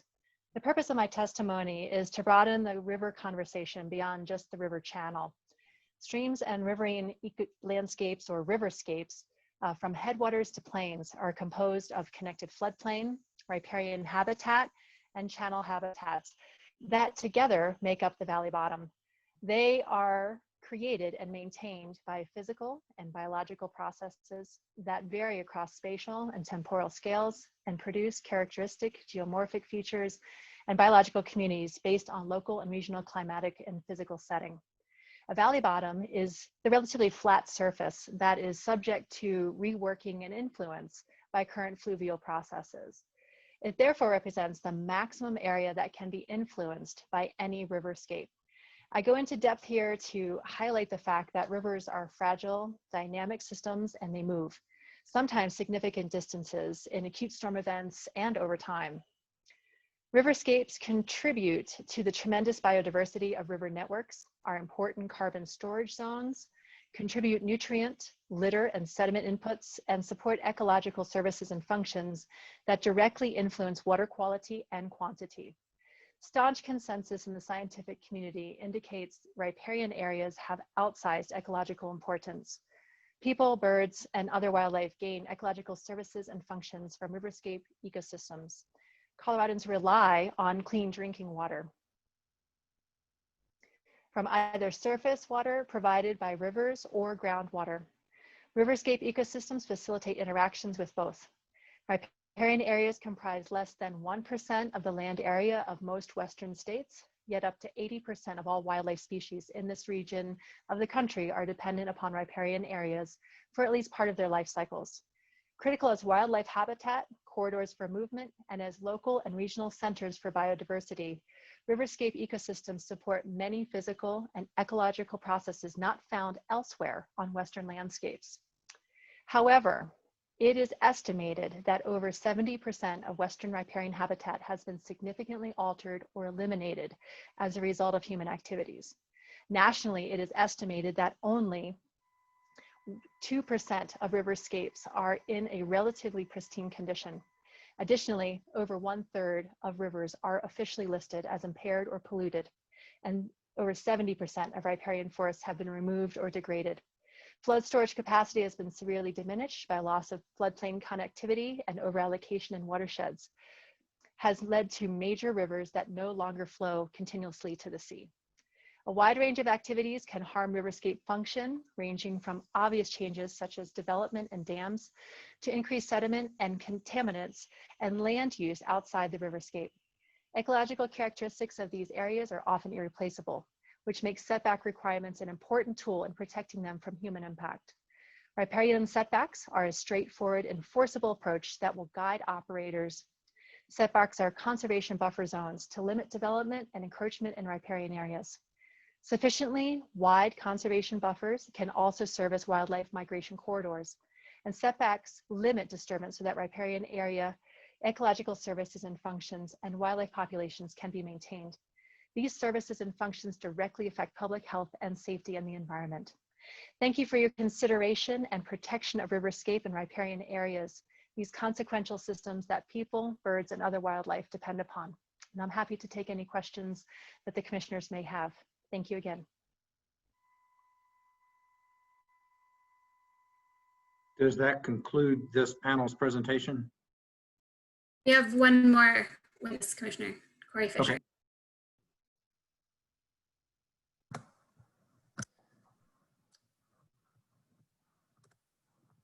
All right. Well, good afternoon, and thank you for the opportunity to testify on the 600 series rulemaking. Again, my name's Corey Fisher, and I'm Senior Policy Director for Trout Unlimited, a national nonprofit conservation organization with 24 chapters across Colorado, representing 12,000 members. Colorado is blessed with some of the best trout fisheries in the country, including famous gold medal waters, as well as native cutthroat trout streams. A recent economic report on the impact of hunting and fishing found that expenditures in Colorado annually exceed $1.8 billion, and these fisheries contribute significantly to this economic driver. With respect to native trout, these species occupy only a fraction of the waters where they were once historically present. And numerous partners, including state and federal agencies, have made a commitment to work cooperatively to prevent further declines of these species. Trout Unlimited supports responsible energy development. And we've long worked pragmatically on these issues for over 15 years in my experience.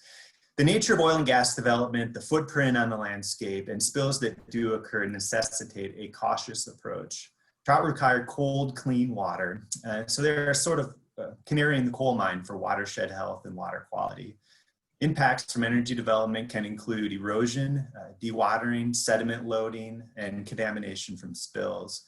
And these impacts can be both cumulative as well as discrete occurrences, and those impacts can range from catastrophic to negligible, and they can be both short and long-term impacts.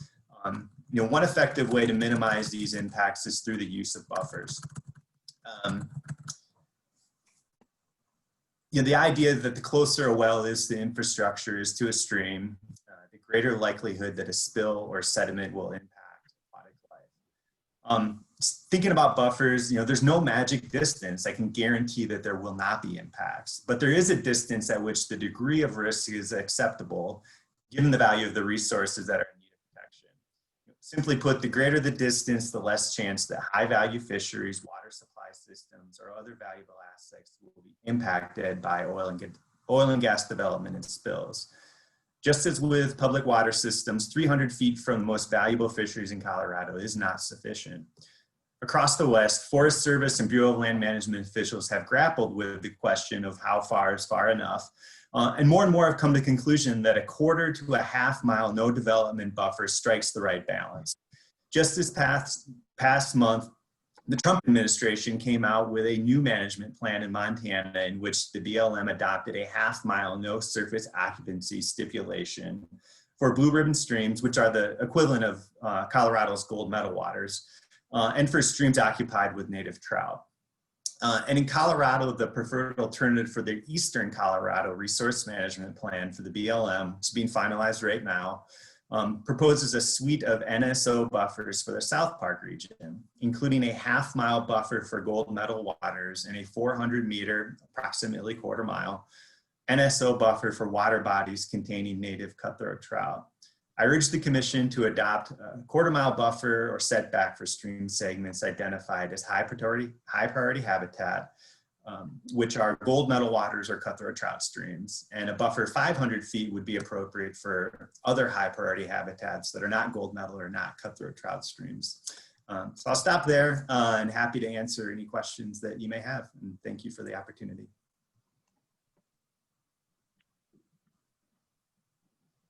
Thank you, Mr. Fisher, for your testimony. Thank you to the panel. Do we have questions for the panel? Commissioner Nanjapa. Thank you, Mr. Chair, and thank you all for your testimony today. I just had one quick clarification. I just wanted to make sure that I heard you correctly. You said 500 feet in other high priority habitat, but in aquatic high priority habitat or gold medal streams, you're saying, did you say a quarter mile? Yeah, apologies if I misspoke there. A quarter mile setback for stream segments containing native cutthroat trout or gold medal waters, and then a 500 setback would be appropriate for other high priority habitats for aquatic resources. Okay. And commissioners, I have a, sorry, excuse me. Go ahead. We have a PowerPoint slide. If it's easier to see that in writing on your screen. Please. That's great. I mean, I think as long as you provide it, and I believe we'll be requesting that anyway, so that would be great. But I just wanted to make sure that I heard that correctly. Thank you so much. Sounds good. Thank you. other questions from this panel? Commissioner Messner. Thank you, Chairman Honey.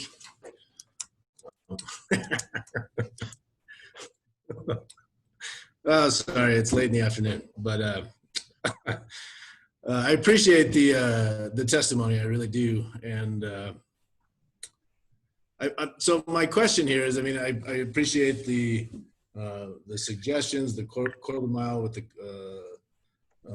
buffer for cutthroat gold medal, or sorry, quarter mile no surface occupancy for cutthroat gold medal waters, 500 foot for other high priority habitats. I think ultimately my question is, how mappable is this? I mean, how well do we know where these areas are? Are they well defined? Is it clear? And are we able to really identify these different areas around the state? Yeah, thank you for the question. Absolutely. You know, the data that Trout Unlimited has is from a 2008 survey of cutthroat trout status assessment. And CPW does have updated information, spatial data that can be, you know, easily mapped. And then those gold medal streams, likewise, you know, the GIS files for those are readily available. So these occupied stream reaches and gold medal waters are very much mappable. And that includes the I believe it was the slide that Ms. Burke showed, which really indicates the entire breadth of that kind of influence area in the river bottom. So that whole area would be mappable versus just saying this is gold medal water. Is that true? Yeah, I mean, if you applied right for gold medal, applied that quarter mile from each side of you know, the ordinary high water mark, yeah, you would be able to model that. Okay, thank you very much. Thank you for that additional testimony. Commissioner McGowan. Sorry, one last question, and I'm sorry if I missed this. Did you define stream segments? I'm just thinking about this whole discussion we had with the public water systems and how we're defining certain types of water. And so did we define a stream segment? You know, the stream segment, you know, with the native cutthroat trout would simply be that stretch of water that is occupied, you know, by that species, and that data is available that CPW, you know, would and does have.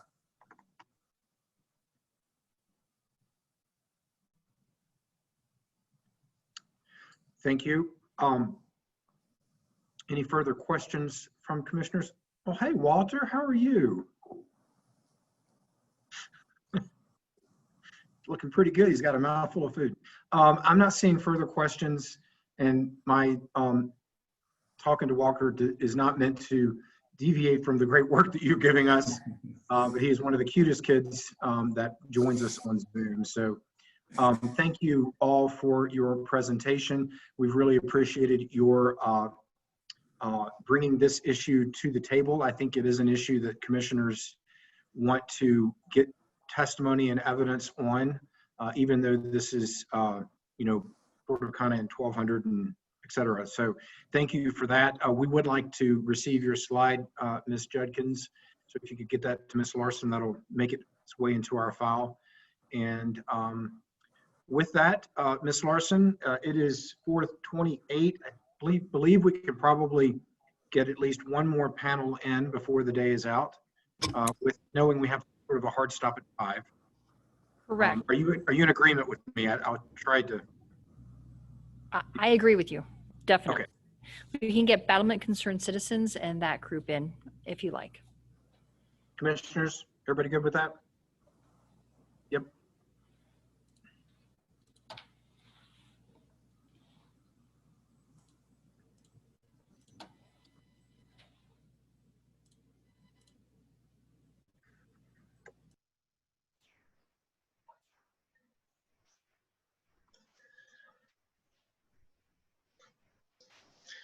Back in the coveted 4:30 Friday afternoon slot. I appreciate you hanging with us today. It looks like we've got all the panelists here, so I'm going to share my screen and we'll get started if that's all right. That works, Mr. Sura. Thank you. Thank you. Thank you, commissioners. Here's an outline of our presentation. In 2019, the Colorado Supreme Court found in COGC versus Martinez that the mission of the Colorado Oil and Gas Conservation Commission was to foster the development of oil and gas resources and protect public health, safety, welfare, but only after taking into consideration cost effectiveness and technical feasibility. I believe that that decision was an important factor that led to Senate Bill 181. Senate Bill 181 specifically took away the requirement that the COGC foster oil and gas development and removed the language that required the Colorado Oil and Gas Conservation Commission to place cost considerations and technical feasibility above the protection of public health, safety, welfare, and the environment. The new mission, which we've all memorized by now, is stated on your screen. I want to focus on protecting and minimizing impacts to public health, safety, and welfare. Meeting this statutory mandate cannot be accomplished without significant increases in setback distances proposed in Rule 604. We started this discussion 2 days ago with public welfare. Public welfare includes freedom from nuisance and annoyance. During the 400 series, the Colorado Oil and Gas Conservation Commission staff indicated that the industry could not meet recommended noise standards that would prevent annoyance, disruption of sleep, and ultimately negative health effects. As a result, the staff has recommended allowing increase of noise during drilling and completions of 10 decibels. That is a doubling of the noise permitted. However, one of the studies the staff relied on is the statement of basis and purpose. That in the statement of basis and purpose, and it states a general rule of thumb is when the distance between a source and receiver doubles, the sound pressure level decreases by 6 decibels A. Therefore, the problem of noise is one that can be solved through distance. Doubling the 500-foot setback to 1,000 feet decreases the noise by 6 decibels. Doubling the setback again to 2,000 feet decreases another 6 decibels for a total of 12 decibels. A 2,000-foot setback distance would eliminate the need for increased noise limits during drilling and completions. Today, we're going to hear again from one of our experts, witness Dr. Benjamin Blair, about 3 other studies. The first will be a study regarding safety, specifically the dangers of fire and explosions from oil and gas development. Then he will discuss health, specifically the threat hazardous air pollutants like benzene presents to nearby residents. Again, like public welfare, threat to public safety and to public health from the oil and gas industry is greatly diminished by increasing distances from homes and schools. Now to Dr. Benjamin Blair. Hello again. Today I'll be presenting some of my research on fires and explosions, air pollution. I'm afraid we can't hear you, or at least I can't. Okay, how about there? It looks like your speaker's blocked, or your microphone is blocked. Chair Robbins, can you hear him? Yes, we can hear him. If he wanted to get a little closer to his speaker, that might be better, but Sure. Is that working at all? yes, that's working. Okay, I'll lean in. I can do that. Thank you. And so today I'll be presenting some more of my research on fires and explosions, air pollution, and the public health concerns from oil and gas operations. First, I wanted to quickly follow up on the noise studies that have been under debate. Based on much of the same research, we used 60 dBc as low frequency noise level cutoff in our work. On the right, that's now up, is a screenshot of the manuscript used by the COGCC staff in their justification. I will interpret this as having both nighttime and daytime maximum levels set at 65 dBc, as I would define these as 24/7 operations. So I highlighted the section in that figure to show that it's for nighttime or plant operations that go 24/7. So the desirable is 60 and the maximum is 65 based on this research. In addition, a critical component was overlooked when we were discussing this. This work recommends a 5 dBc penalty for fluctuating noise. So if the operation has non-constant noise that fluctuates 5 dBc, the daytime and nighttime levels should be 60 dBc in a residential area. An example of fluctuating low frequency noise would be the bass from a large concert, something out at Red Rocks where you can feel the vibration coming from the bass, rather than something that's a steady state vibration. And you can of course measure that in the field using a sound level meter. So I just wanted to quickly present this information in case you want to proceed with using this research to support your decision making. And so I know it's a Friday afternoon slot, so noise probably wasn't the best transition into the other areas of my work, but let's dive in.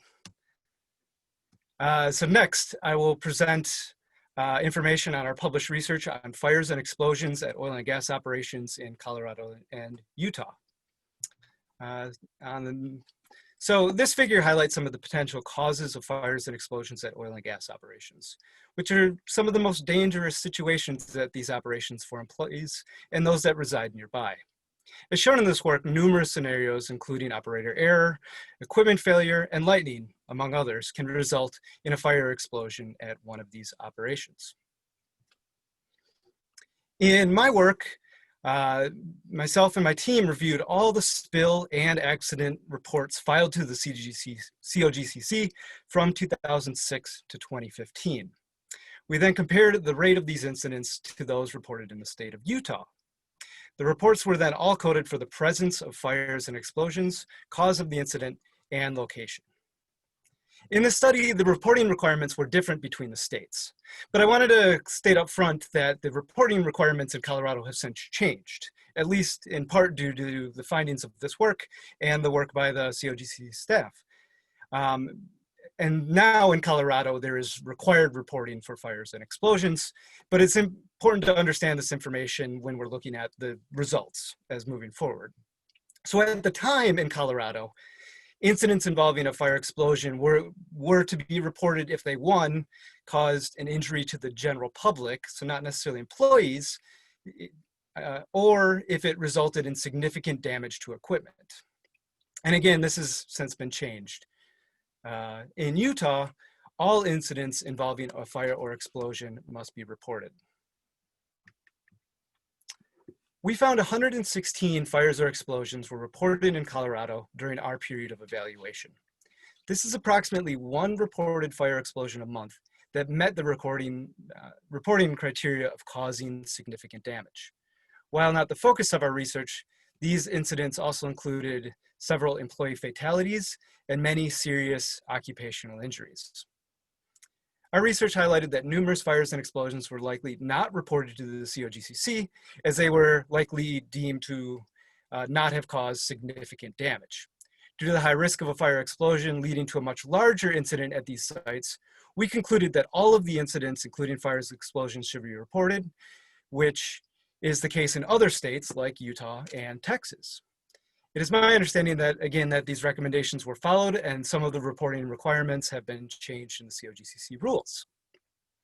However, if the same percentage of fires per well found in Utah, which again required reporting of all the fires and explosions, and we applied that to Colorado, it would result in a rate of nearly 2.5 fires or explosions at oil and gas operations a month over a 10-year period. We found that the most common cause of a fire or explosion was coded as unclear or unknown, which was reported for 42% of the fires and explosions in both Colorado and Utah. Other causes included equipment failure, operator error, welding and or grinding incidents, and lightning. Our research was accepted for publication within days of the Firestone home explosion that occurred due to an improperly managed oil and gas operation site. Our research found numerous cases of severed flow lines resulting in spills and fires, highlighting the importance of documenting the cause and completing a root cause analysis for all fires and explosions. Understanding the causes of smaller fires or explosions and then mitigating that risk at these operations could lead to the prevention of catastrophic events such as this. The fire and explosion risk continues to be a great concern to both oil and gas employees and those that live near these operations. In our research, we also highlighted two cases that demonstrated the potential inadequacy of a 500-foot setback. One was an explosion that caused the top of a tank to travel 500 feet after a tank exploded. Another was a blowout with an explosion in Texas that caused a crater of 750 feet. These incidents, in addition to the Firestone home explosion, highlight that fire and explosions continue to be a significant risk from oil and gas operations. Next, I wanted to briefly touch on my co-authored work that was led by my colleagues at the Colorado School of Public Health with collaborators from UC Irvine, UC Boulder, Boulder County Public Health, and NASA. In this work, we evaluated the acute and chronic risk from non-methane hydrocarbon levels in Colorado. We combined data from various sources in Colorado, and the sampling locations are shown in this figure. We then used California's Office of Environmental Health Hazard Assessment, or OEHHA, risk assessment guidelines to estimate acute and chronic non-cancer hazards and cancer risks. If the OEHHA did not have a reference exposure level, we used other values such as the CDC ASTDR or EPA risk screening level. The values used in the OEHHA guidance may differ from other recommendations for specific toxicant, notably the EPA and CDC ASTDR for benzene. However, we find the AEHHA recommendations to be a more comprehensive evidence-based guidance. For example, we use California's OEHHA guidance as it addresses developmental outcomes not fully covered in the standard US EPA risk guidance. More specifically, OEHHA guidance has incorporated recent findings on the developmental toxicity of ambient level benzene into their toxicity factors, as well as a lifespan beginning in the 3rd trimester of pregnancy into their cancer risk assessments. I think it's also worth noting that the World Health Organization does not set a risk level for benzene, as they state that no safe level of exposure can be recommended. In this figure, we show the acute and chronic non-cancer hazard risk quotients and hazard indices estimates. Acute and chronic HQs and HIs increase as one gets closer to an oil and gas operation. A level greater than 1 means that the exposure exceeds the level of concern. Acute HIs for nervous system, blood system, and developmental effects were greater than 1 for residents living within 152 meters or 500 feet of an oil and gas facility. Chronic hazard indices for blood systems and developmental effects were greater than 1 for residents living, again, within that 200 feet of an oil and gas activity. Acute and chronic hazard activities for all effects were less than 1 at distances greater than 500 feet from oil and gas facilities.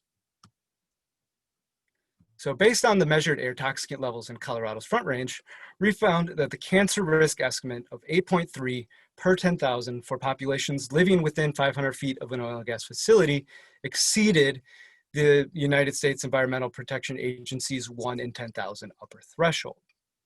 I also wanted to quickly echo the sentiments that were made yesterday regarding the OEHHA levels that we used, and that they're in the same ballpark as the CDC ASTDR levels.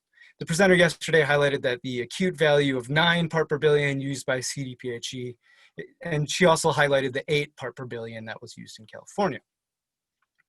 I haven't run all the numbers, but I believe we would come to a similar conclusion if we use the CDC ASTDR risk assessment levels.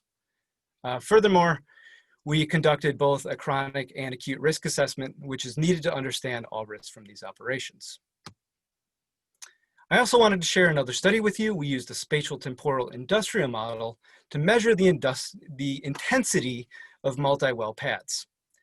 In simple terms, we try to account for the density of activity rather than just the proximity to the nearest well or nearest wells. We account for this activity due to the significant differences observed between well pads during the different stages of their life cycle. Individuals that live near multi-well pads may be subject to months of high-intensity activities such as drilling, hydraulic fracturing, and flowback, and well restimulation. These activities can create the greatest amount of noise and also potentially the highest levels of air pollutants.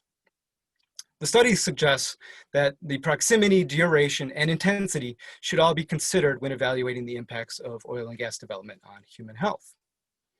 We're also recently able to evaluate the potential human health impacts by oil and gas operations in this recent research.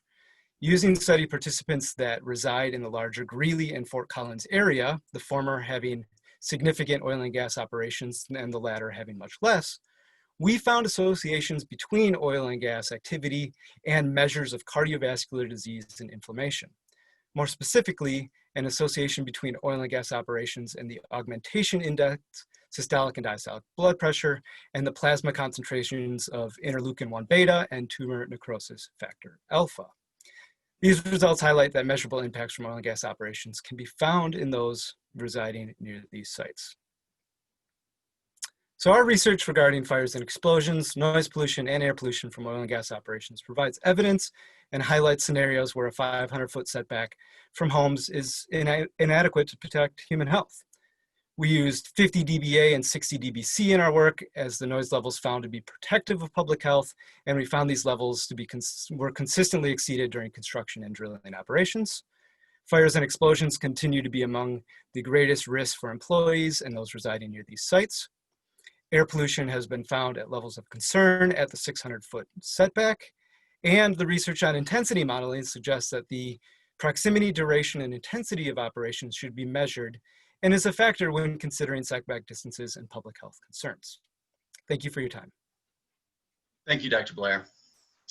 So to review, we know that noise and other nuisance diminishes over distance to the point where it no longer poses a threat to public health and welfare. We believe that increased setbacks are necessary to protect public health and welfare.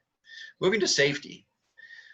We have also heard that fires and explosions occur at the frequency of once a month in Colorado, and the danger of public safety is diminished by increasing setback distances. Another study we discussed and was entered into the record by community groups found that a 1,500-foot setback does not appear sufficient to protect public health and safety during catastrophic events. We have seen examples like this in Colorado. On February 13th and 14th, 2013, a damaged oil and gas well north of Windsor spewed 84,000 gallons of hydraulic fracking fluid horizontally for 30 hours. The accident occurred less than 2 months after the well had been spud. A piece of equipment was dropped, breaking a valve, which resulted in the uncontrolled blowout. Due to the well's remote location, only one home, 1,500 feet from the location, was evacuated. Another well blowout on January 20th to 21st, 2017 near Hudson sprayed at least 28,000 gallons of oil, gas, and drilling wastewater onto surrounding land. A mist from the blowout hit an area that was 2,000 feet long and 1,000 feet wide. Fortunately, the well was located in a remote region and only required the evacuation of one home and the closing of 2 county roads. We have also seen lightning strikes that led to evacuation of homes near Greeley. One of the key reasons industrial areas are typically separated from residential areas is public welfare and public safety. Oil and gas operations are producing explosive chemicals and are inherently dangerous. Drop tools leading to a blowout or lightning strike can and do occur, despite safety rules. The consequences of these inevitable accidents could be catastrophic to nearby homes without greater setback distances. Moving to public health concerns. We heard that hazardous air pollutants such as benzene, ethyltoluene, and toluene are naturally occurring in oil and gas and can be emitted from well sites, and if inhaled in minute quantities over short periods can lead to acute health impacts. That was the conclusion of both Dr. Blair's work and, as we heard, CDPHE's health risk assessment study. As Dr. Richardson stated, the CDPHE study is the most comprehensive risk assessment to date in the state of Colorado. It was the first study of its kind. We believe it is the best available science to date, and staff is correct to rely on the study for increasing setbacks to schools. And as an aside, the industry group was misleading by stating that the reduced emission completions was adopted by the EPA in 2016, and therefore the CDPHE study does not reflect current completion practices. Colorado adopted nearly equivalent green completion standards in 2008. The conclusion of the health risk assessment was 1 hour exposures to hazardous air pollutants decreased rapidly with distance, but some remained above guideline levels out to 2,000 feet.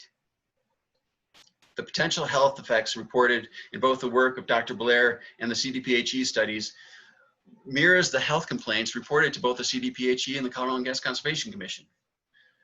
When the CDPHE study was released, state toxicologist Dr. Richards acknowledged that the health effects related to short-term exposures to VOCs modeled in the study are consistent with concerns from people using CDPHE's oil and gas health information line.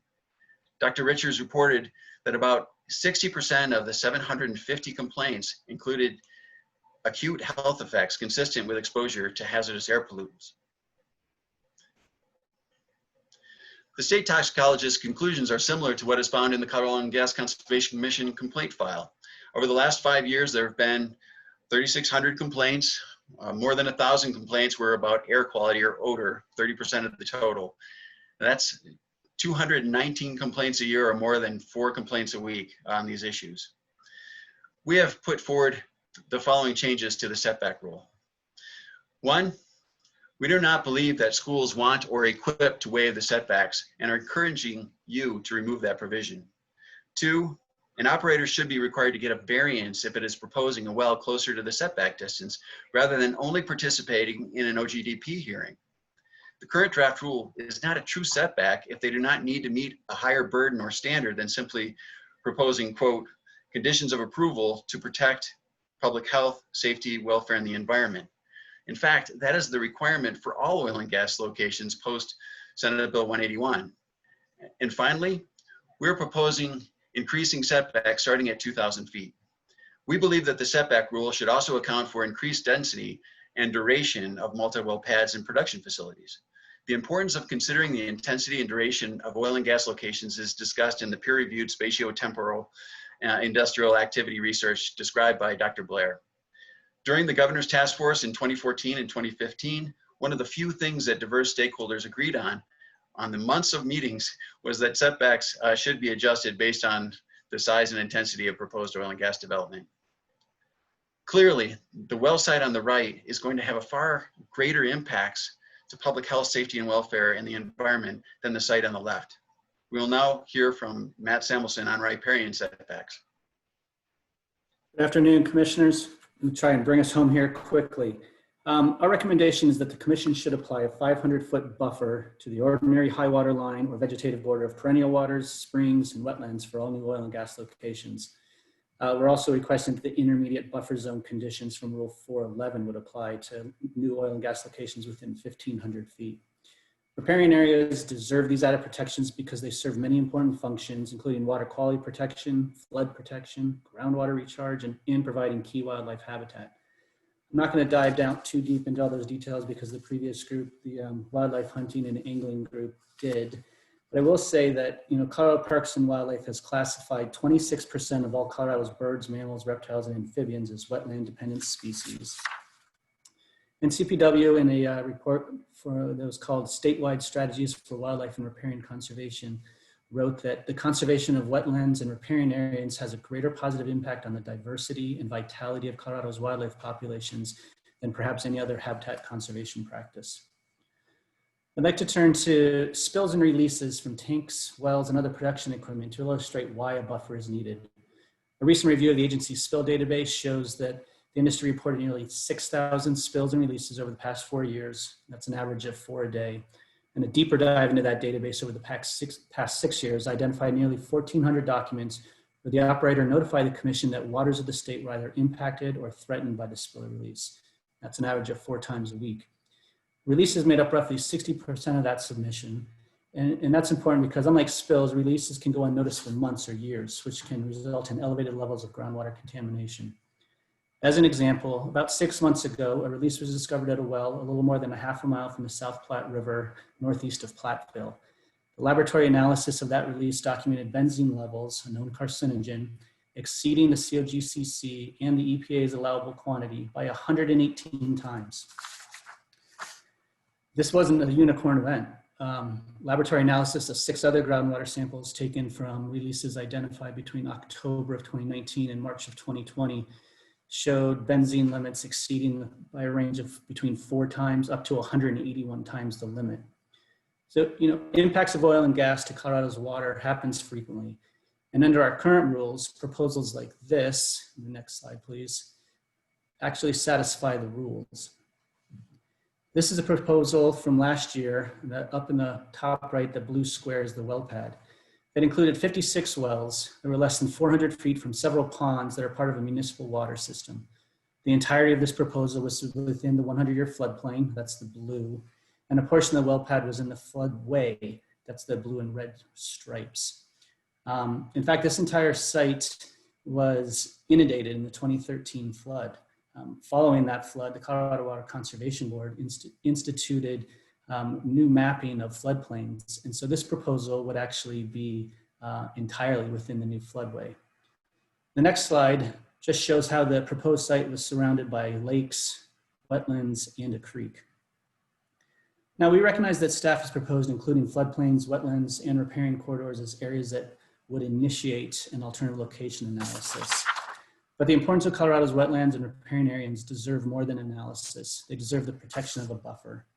And the 500-foot riparian buffer we recommend would not be the first one in Colorado. In 2017, the Bureau of Land Management's White River Field Office, which covers Rio Blanco, Moffett, and Garfield counties, required a 500-foot buffer zone as a stipulation to oil and gas leases in order to protect water quality. So lands within 500 feet of perennial waters, springs, water wells, wetlands, and riparian areas cannot be disturbed. Finally, our proposed 500-foot buffer from the ordinary high water line is an implementable proposal. The definition of ordinary high water line is already a commission rule, and it's currently used to measure the distance from cutthroat trout habitat that we heard about for gold medal fisheries, as well as in the public water system protection rule. In fact, staff is recommending that the new public water system protection rule would use the ordinary high water line to measure buffer zones. Furthermore, the Army Corps of Engineers puts out guidelines through their Wetland Regulatory Assistance Program for figuring out the ordinary high water mark. And with that, thank you for your time. I think we should probably check on Mr. Duranolo, since I think the Avs are in overtime, to make sure that he's doing okay. And thanks for your attention all day, all week.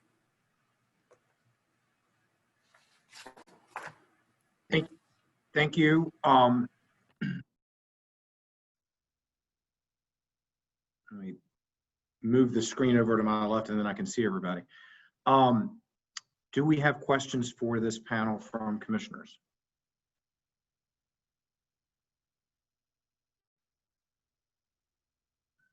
Commissioner McGowan and then Commissioner Nanjapa. I think my question's probably for Dr. Blair, and thank you for that run through of all these studies that the School of Public Health has been working on. I noticed that you use the phrase relationship to instead of caused by, and I'm wondering if I'm wondering if there's a reason that you chose those words instead of caused by, and I'm wondering if it's because there's a correlation perhaps, but maybe it's difficult for us to know if oil and gas activity has caused someone's cancer specifically versus other habits or activities they might be involved in and or cardiovascular disease. And so I'm just curious if you could speak to that. Yeah, so, multiple studies that we were involved with. The benzene and the cancer risk is all comparing the levels that we found to levels that may cause harm. So we were just looking at those relationships. In the subsequent work, we were looking at these relationships.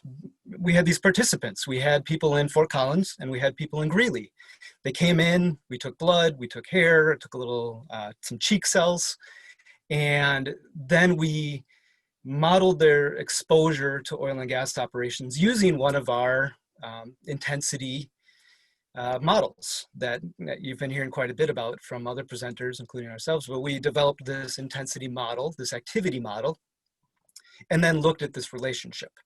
So we can't say with any level of, we can't say that oil and gas caused the increase in blood pressure or caused that relationship, but there was an association there. There was a relationship, a statistical relationship between them.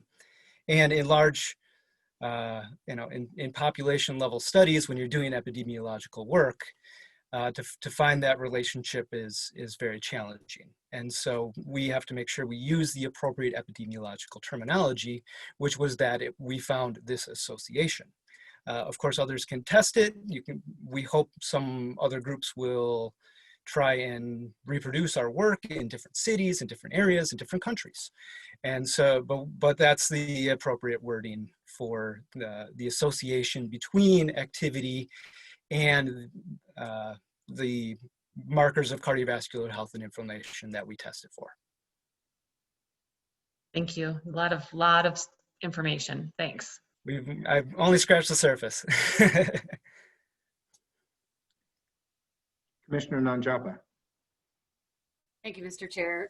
Yeah, and thank you all for the information. As Commissioner McGowan said, it's a lot of information, and I'll look forward to looking up some of these papers that you referenced here. One thing I just had a question for Mr. Sura. You were discussing the EPA levels and the discrepancy between what some of the comments that were made by industry and the timing in which Colorado adopted certain levels. And I think you were referring specifically to CDPHE. Could you just clarify? I just want to make sure that I understood and heard that correctly, please. Yeah, and I'm sorry if I did say CDPHE. I think I just said Colorado, but it was, so this is another instance where Colorado was kind of ahead of the curve. It was, I think, in 2008 when the Colorado Oil and Gas Conservation Commission passed green completion rules.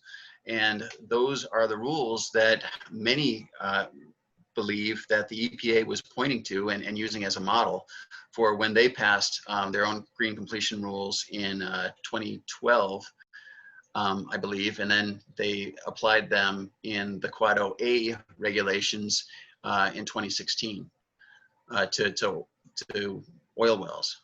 Now, the contention that somehow or another that, the fact that the EPA passed it in 2016 when they've already been on the books for over 8 years, I just think was misplaced.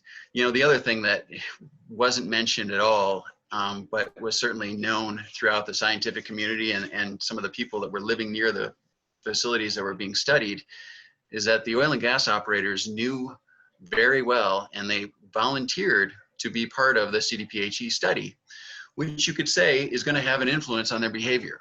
And clearly, some of the companies that were touting their involvement in the CDPHE study were also touting the fact that they were using best management practices well in advance of anything that was required by CDPHE, the Air Quality Control Commission, or Colorado Oil and Gas Conservation Commission at the time. So because they knew that they were being studied, I think that they were cleaner facilities than you would find otherwise, frankly. Follow up. Sorry, thank you, Mr. Chair. Yes, one quick follow-up related to that. There was also the testimony this morning related to the improving technology and how emissions are reduced with some of the newer facilities. And I was just curious if you or Dr. Blair could comment on that with respect to how that influences the impacts at the setbacks discussed. Dr. Blair, would you like to take that, or do you want me to do it? I did not watch this morning, so if you could help me with that. Sure. Thank you so much for the question. It is absolutely true that this is an industry that is in motion and is improving every day, and thankfully. I think that certainly there have been great improvements on, well, drilling setbacks, as an example. I mean, you can't even imagine that 6 years ago we'd be talking about 3-mile laterals and the ability of oil and gas industry to place their facility so far away from the minerals that they're trying to produce. And yet that is the reality that we have today, that they have the ability to drill directionally or drill horizontally up to and including 3 miles in the formation that they're producing. So yes, certainly they've gotten cleaner, and there's been a number of rulemakings through the Air Quality Control Commission between, well, 2014 and today that have moved that bar considerably. And one of the things that they mentioned as an example is that there are some efforts to ensure that that they have valves that are no longer emitting gas. And again, if we're able to get those valves cleaned up and have them use mechanical air or other methods of opening and closing valves, that's going to be a huge improvement to air quality, and that is going to be considered in December. It's currently not the rule. All of these things are incremental steps, but we still have concerns about safety, and things go wrong. There are still, every day, there are odor complaints, and there are concerns about these facilities not being as clean as they could be.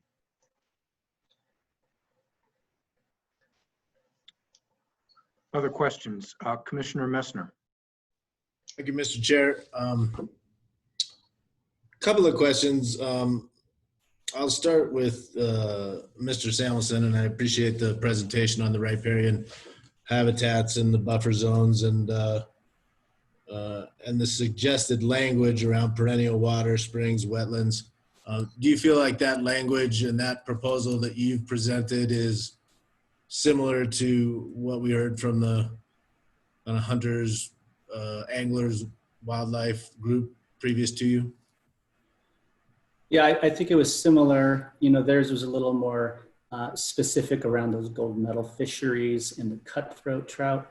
And we were looking at, and so there's that specifics that they were looking for. But, you know, our proposal is looking at this statewide just because of the value of those riparian areas for the water quality, wildlife habitat, all those other things. So similar, but, you know, a little different. It seems like with the 500-foot no surface occupancy piece and the definition you utilized, at least with that element of it, it seemed like it was fairly similar to me as I was looking at the two things. And I do appreciate you pointing out that the BLM utilizes this buffer zone around riparian habitat, at least in one of the field offices here in the resource management plan. And I think often we've heard from operators and industry groups that that they would like to that they appreciate the review that they get from the federal agencies, and so utilizing some language that that is substantially equivalent to what we see at our federal agencies, you know, makes some sense to me regarding riparian areas, and so I appreciate that. So that's my comments on the riparian piece. The other question that I had was, I wonder if Mr. Sura, if you could put the slide back up as far as kind of what your proposal was, as far as the 2,000-foot setback and the 2,500-foot setback and the 1 to 4 buildings and those different pieces, because I'm not sure I quite grasped the ask there. Not this one, but you had another one. This one. So just so that I understand, is that you're asking in this one that there be a 2,000-foot setback between both buildings and school facilities and child care centers of 2,000 feet if there's 1 to 4 wells, but also 2,000 feet if there's 5 to 20 wells or tanks? That's correct. And just to put this in context, I just ran out of space here, but honestly, this is this table belongs in part of 604, and I refer to the table in both 604B and 604C. And this is a table that is, I think, you know, is a work in progress. Could use your thought and staff's thought on it as well. If you wanted to start looking at what should be those triggers for increased intensity and duration when you're looking at multiple multi-well pads and also production facilities. Right now in the LUMA regulations, the large urban mitigation area regulations, there is, they're looking at both being located near a population center, but also, which hasn't been brought up much, was located near a multi-well facility, and it only applied to multi-well facilities. I believe it was 8 wells or more, and it also had a tank component as well. This brings back that concept of intensity and duration, because, you know, frankly, and this has been discussed a lot, and it certainly shows up in the literature, you know, the greatest impacts both to health, safety, and welfare are happening during the drilling and completion operations. And those can last 18 months if you've got a multi-well pad. Living in an industrial zone for 18 months, being exposed to benzene, being exposed to light pollution, noise pollution, you know, increased traffic, all of that combined can be intolerable. It's certainly not what people, you know, expect that they're going to get in a residential area. This would recognize that, you know, those larger facilities need to be treated differently and needed to be set apart. Also, it also recognizes that tanks, you know, even the best tank are still likely sources of pollution, of air pollution, of hazardous air pollutants, of volatile organic compounds. And we want to make sure that we give credit where credit is due, and they have an oil pipeline and they're not using those tanks. They can probably be a little bit closer to homes, but if they're got a tank battery of 50 tanks, they need to be very, very far away from homes, and maybe well beyond the 2,500 here. Again, this is meant to be a start, and so I left some of those, you know, to, I guess, for staff to look at as potential areas where this could be improved. Okay, thank you. I appreciate that. That's all the questions I have. Thank you. Commissioner Najapa. Thank you, and thank you, Mr. Chair, and just apologies to the commissioners, as I know we were intending to stop about 10 minutes ago. But just wanted to make sure I got one more question in, and that's related to what Commissioner Messner was just asking. So, and just making sure I'm understanding, you're talking about the number of wells or tanks in a specific application, or the surrounding area. Are you taking into account existing wells in the surrounding area, or are you just talking about if the proposed location includes 1 to 4 or 5 to 20 or more? Yeah, so that's a really great question. Certainly, if you're doing a cumulative impacts analysis, that is not reflected in a setback, a hardline setback, and I'm not sure how you would do that. Certainly, cumulative impacts and number of wells in a vicinity should be considered as to the appropriateness of a location, and also whether or not, you know, there may be some locations like Battlement Mesa as an example that, you know, have you know, as many wells as they can stand. So it isn't reflected in here. I think that this is very specific to looking at one location kind of in a vacuum and its proximity to homes. Okay, thank you very much. And then last but not least, do you believe that there's a need to specify the setback for disproportionately impacted community here versus as part of an ALA, an alternative location analysis?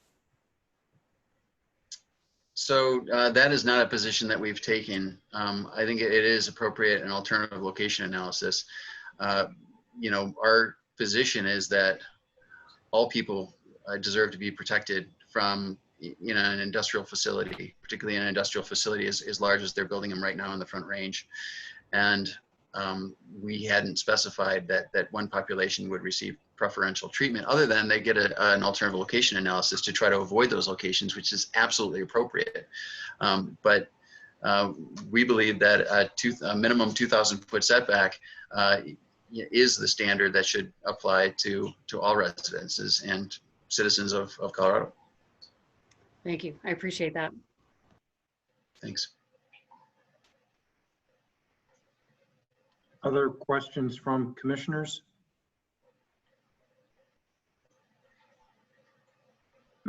Mr. Sir, think I'm still a little confused. So looking at this slide, are you, maybe it's just because it's after 5 on Friday and we've been doing this for 10 days, but are you suggesting, is this a cumulative approach, or if they suggest that they want to put, so an oil and gas operator comes in and they want to do a new location, and the location has 21 wells. Are you suggesting that that's a 2,500 foot setback to schools and buildings? Is that? That's what is suggested here, yes. Okay. And if, So this slide is not suggesting that if they want to put in one more well within an area that already has 25 or 21 wells, or is this a cumulative approach as well? well,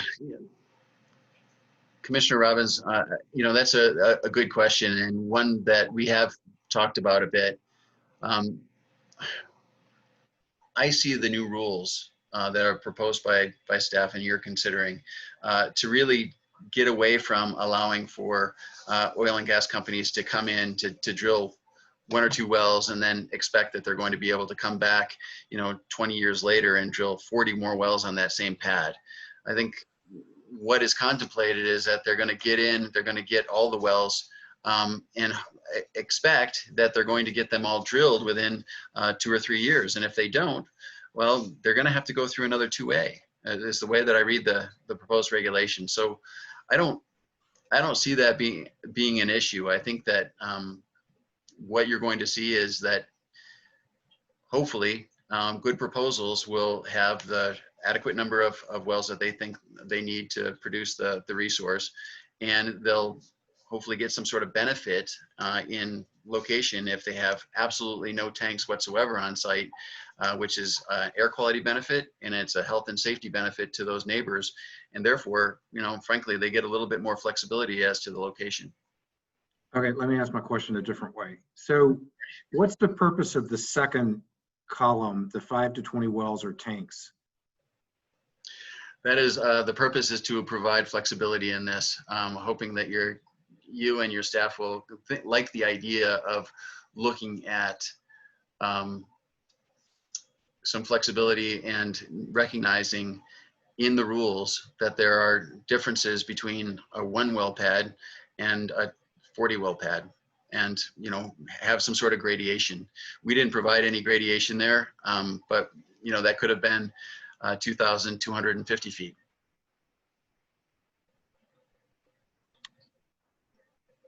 Okay. Other questions for this panel?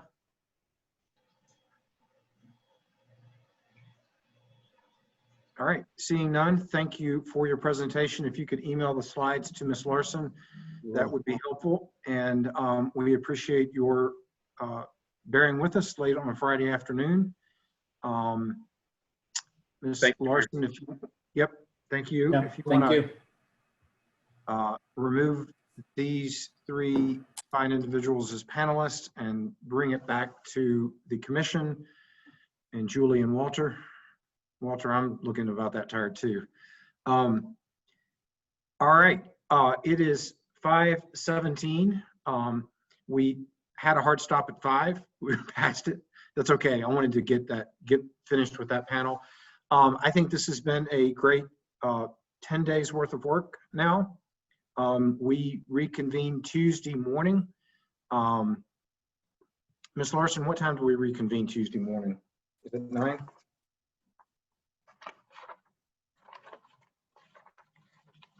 I'm going to take a look at the schedule.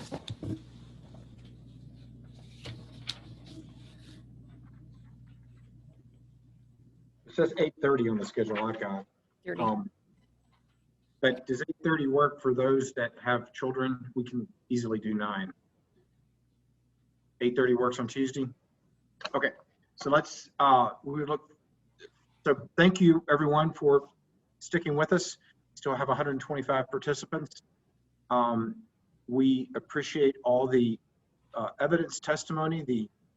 I think that the commission would all agree that we all appreciate the professionalism of the parties that have been presenting.